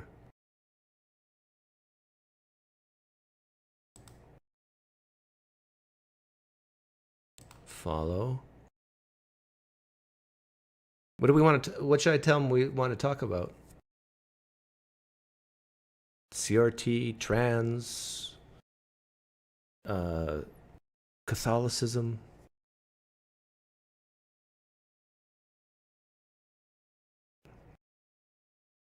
The omni-liberal.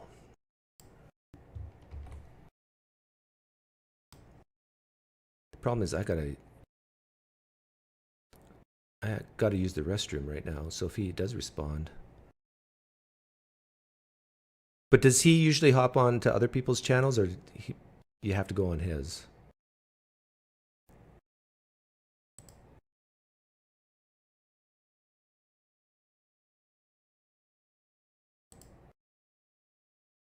Okay. Omni-liberal. Hey, I'm live right now. Right-leaning atheist. My fans want you to come on and talk. If you're not busy, hop on. Is that good enough? Or do I have to butter him up? Big fan. Huge respect, dude.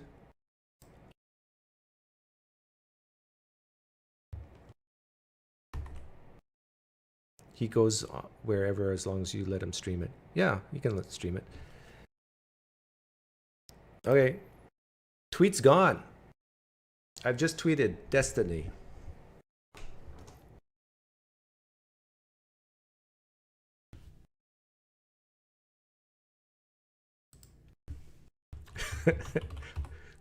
Place your bets what the chances are.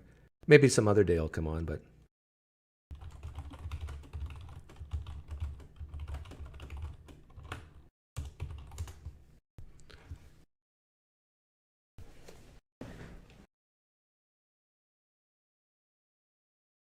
or just hit the tab.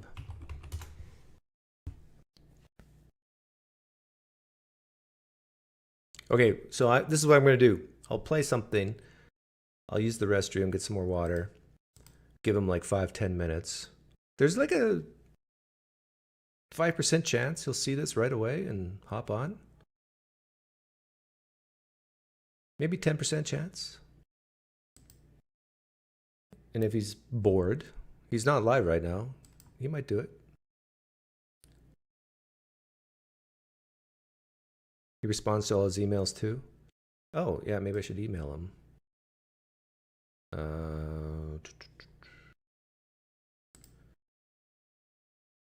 Not a robot. Got it.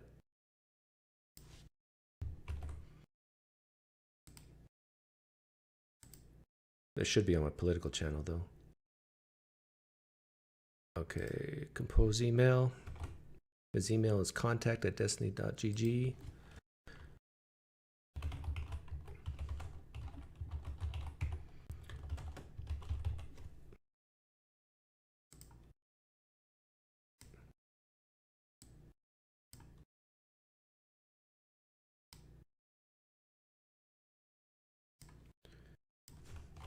Hi Destiny. Some of my fans, I shouldn't call you fans, followers, would like you to talk with me, set me straight. Happy face. I have 2 channels, a mostly religious one and a political one.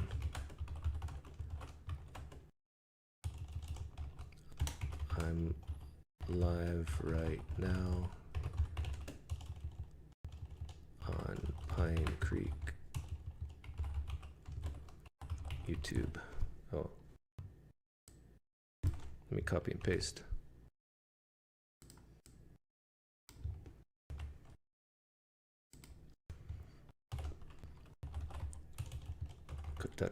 If you're bored, feel free to hop on right now. If you're busy, feel free to email back and let me know a time. I'm free most of the time. Self-employed. Like you are. I'm a fast typer, aren't I? I could be a secretary. I just need to buy a dress.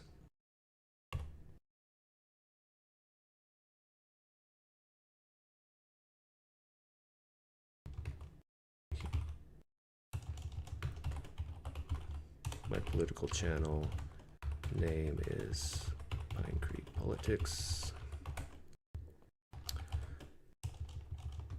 We can talk about... What do you mean this is the wrong channel? Yeah, PineCreek Politics. We can talk about, I don't know, trans or... What was the other thing I said?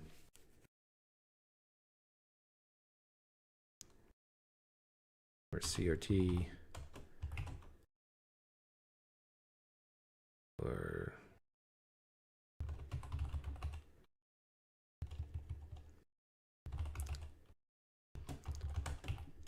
Let the spirit lead.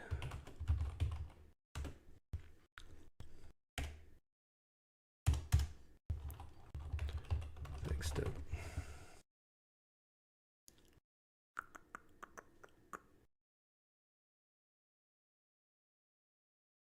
That's good enough, right?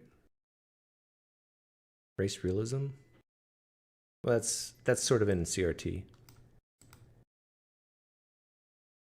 I spelled straight wrong. Where is it?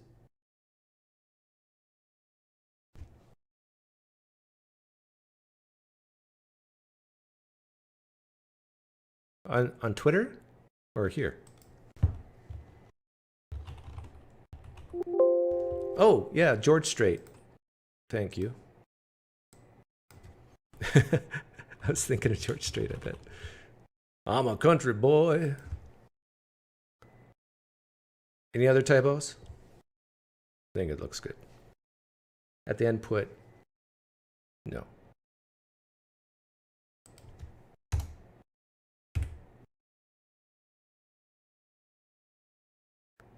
He needs more provocative topics? Like what? How can we bait him? Talk about trans, CRT,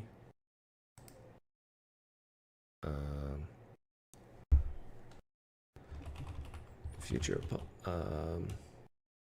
Oh, I know about about how left and right can get along.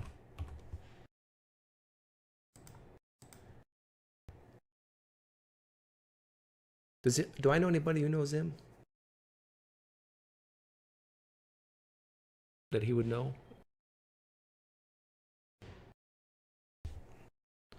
I'm a bit of a Peter, I'll name drop, Boghossian disciple. Street epistemology. If you are aware of him. Subject line needs more emojis. I'm over 50. I do not use emojis. Plus I'm dead inside. Oh, maybe that's a topic. Yeah, I'll get rid of let the spirit lead. I'm a proponent of being more dead inside. That's a good bait catch, right? That'll reel him in. He goes, oh, this sounds interesting.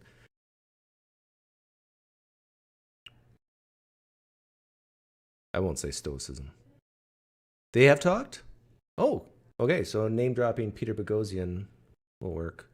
Maybe. I know Peter Boghossian way better than Cosmic Skeptic. I've actually talked to Peter a couple times, so more than a couple times.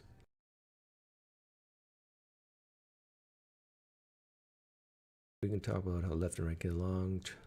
Yeah, I can throw that in. My guess is we do agree on abortion. Abortion, trans, CRT, or anything. Okay, can I hit send? Yeah, should I say lots of love? Oh, I know. Hugs and kisses from a stoic. Yeah, that's funny. He'll know I have a sense of humor. Okay, so interview request sent.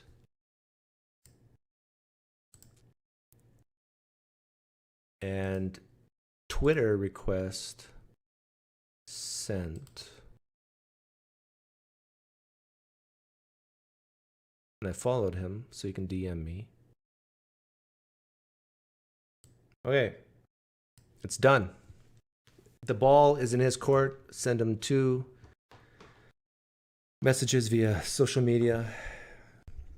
So if he says no or doesn't respond, not my fault.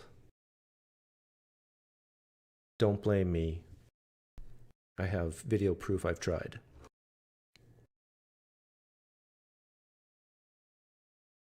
What do you mean LMAO you actually sent? Of course I sent it.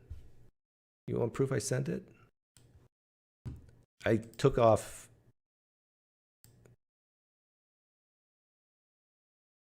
how do I prove? Yeah.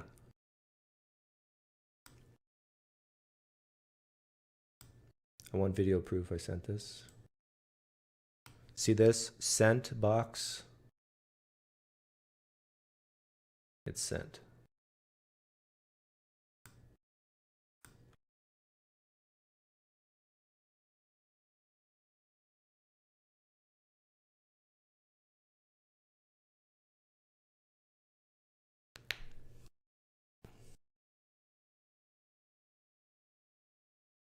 Place your bets. I'll put a poll up here. What are the chances Destiny will respond to an interview? Actually, what are the chances Destiny will say yes?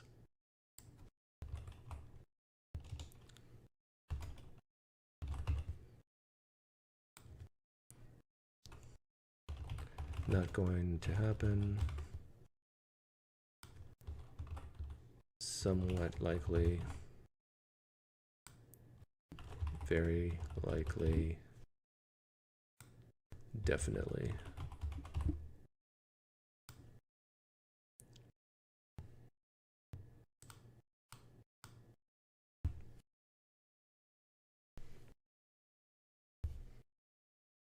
Send him $100.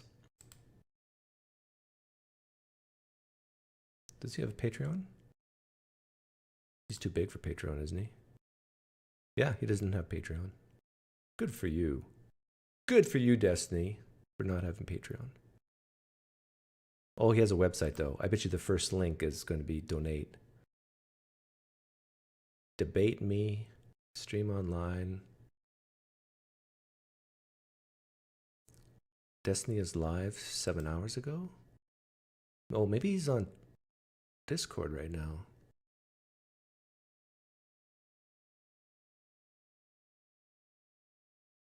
Huh.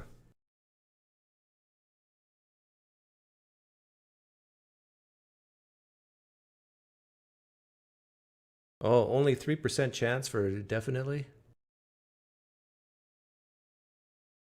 And 40... So my odds are 50-50, basically, according to you guys. I actually think Destiny is an ageist. I think I'm too old for him to talk to me. Like, his fan base is probably way younger than mine. So I don't...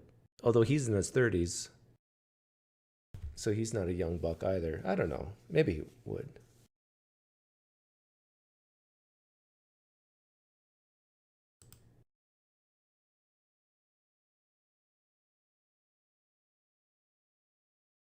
Yeah, I'm pragmatic too, so my guess is we'd get along.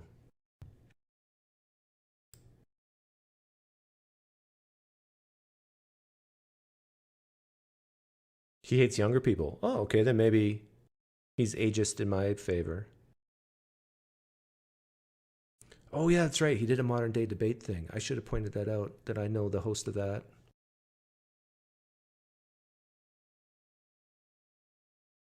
$25 to $35. Yeah, mine is closer to 35 to 45. I'm not a boomer. I'm, I think, 4 years too young to be a boomer. Tell him I know Hassan. I don't know Hassan. Yeah, I can dye my hair blue just for him.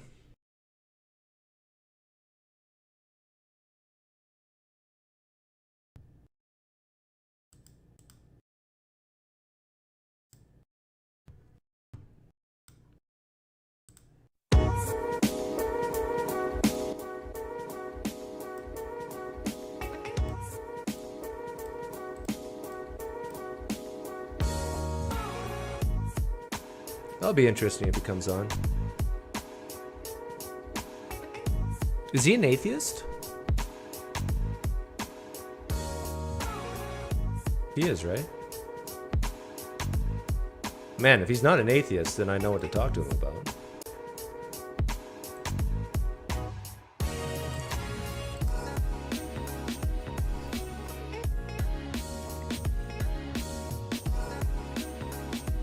It'd be easier if you met him on a roundtable live stream debate first. Probably, but I hate to be shared. One-on-one's better. Boomer is a social construct. Okay, he is an atheist. He's probably not a true atheist, though. He probably is a flag-waving phony atheist. Wouldn't it be funny if he's here right now listening? Yeah, I'm telling you, Destiny. You say you're an atheist. But show me the money. Say you'll go to hell like a man, like I do. Then I'll believe you.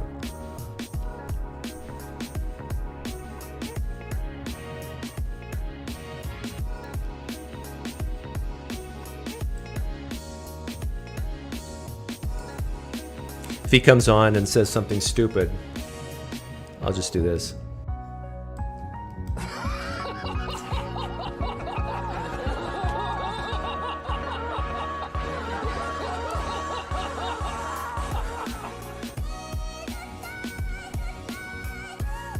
Everybody wants to know what Myron looks like.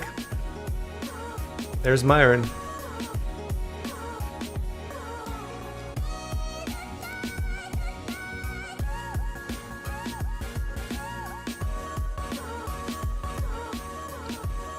Boy, because we talk so much politics, I should have had this background on. Ooh.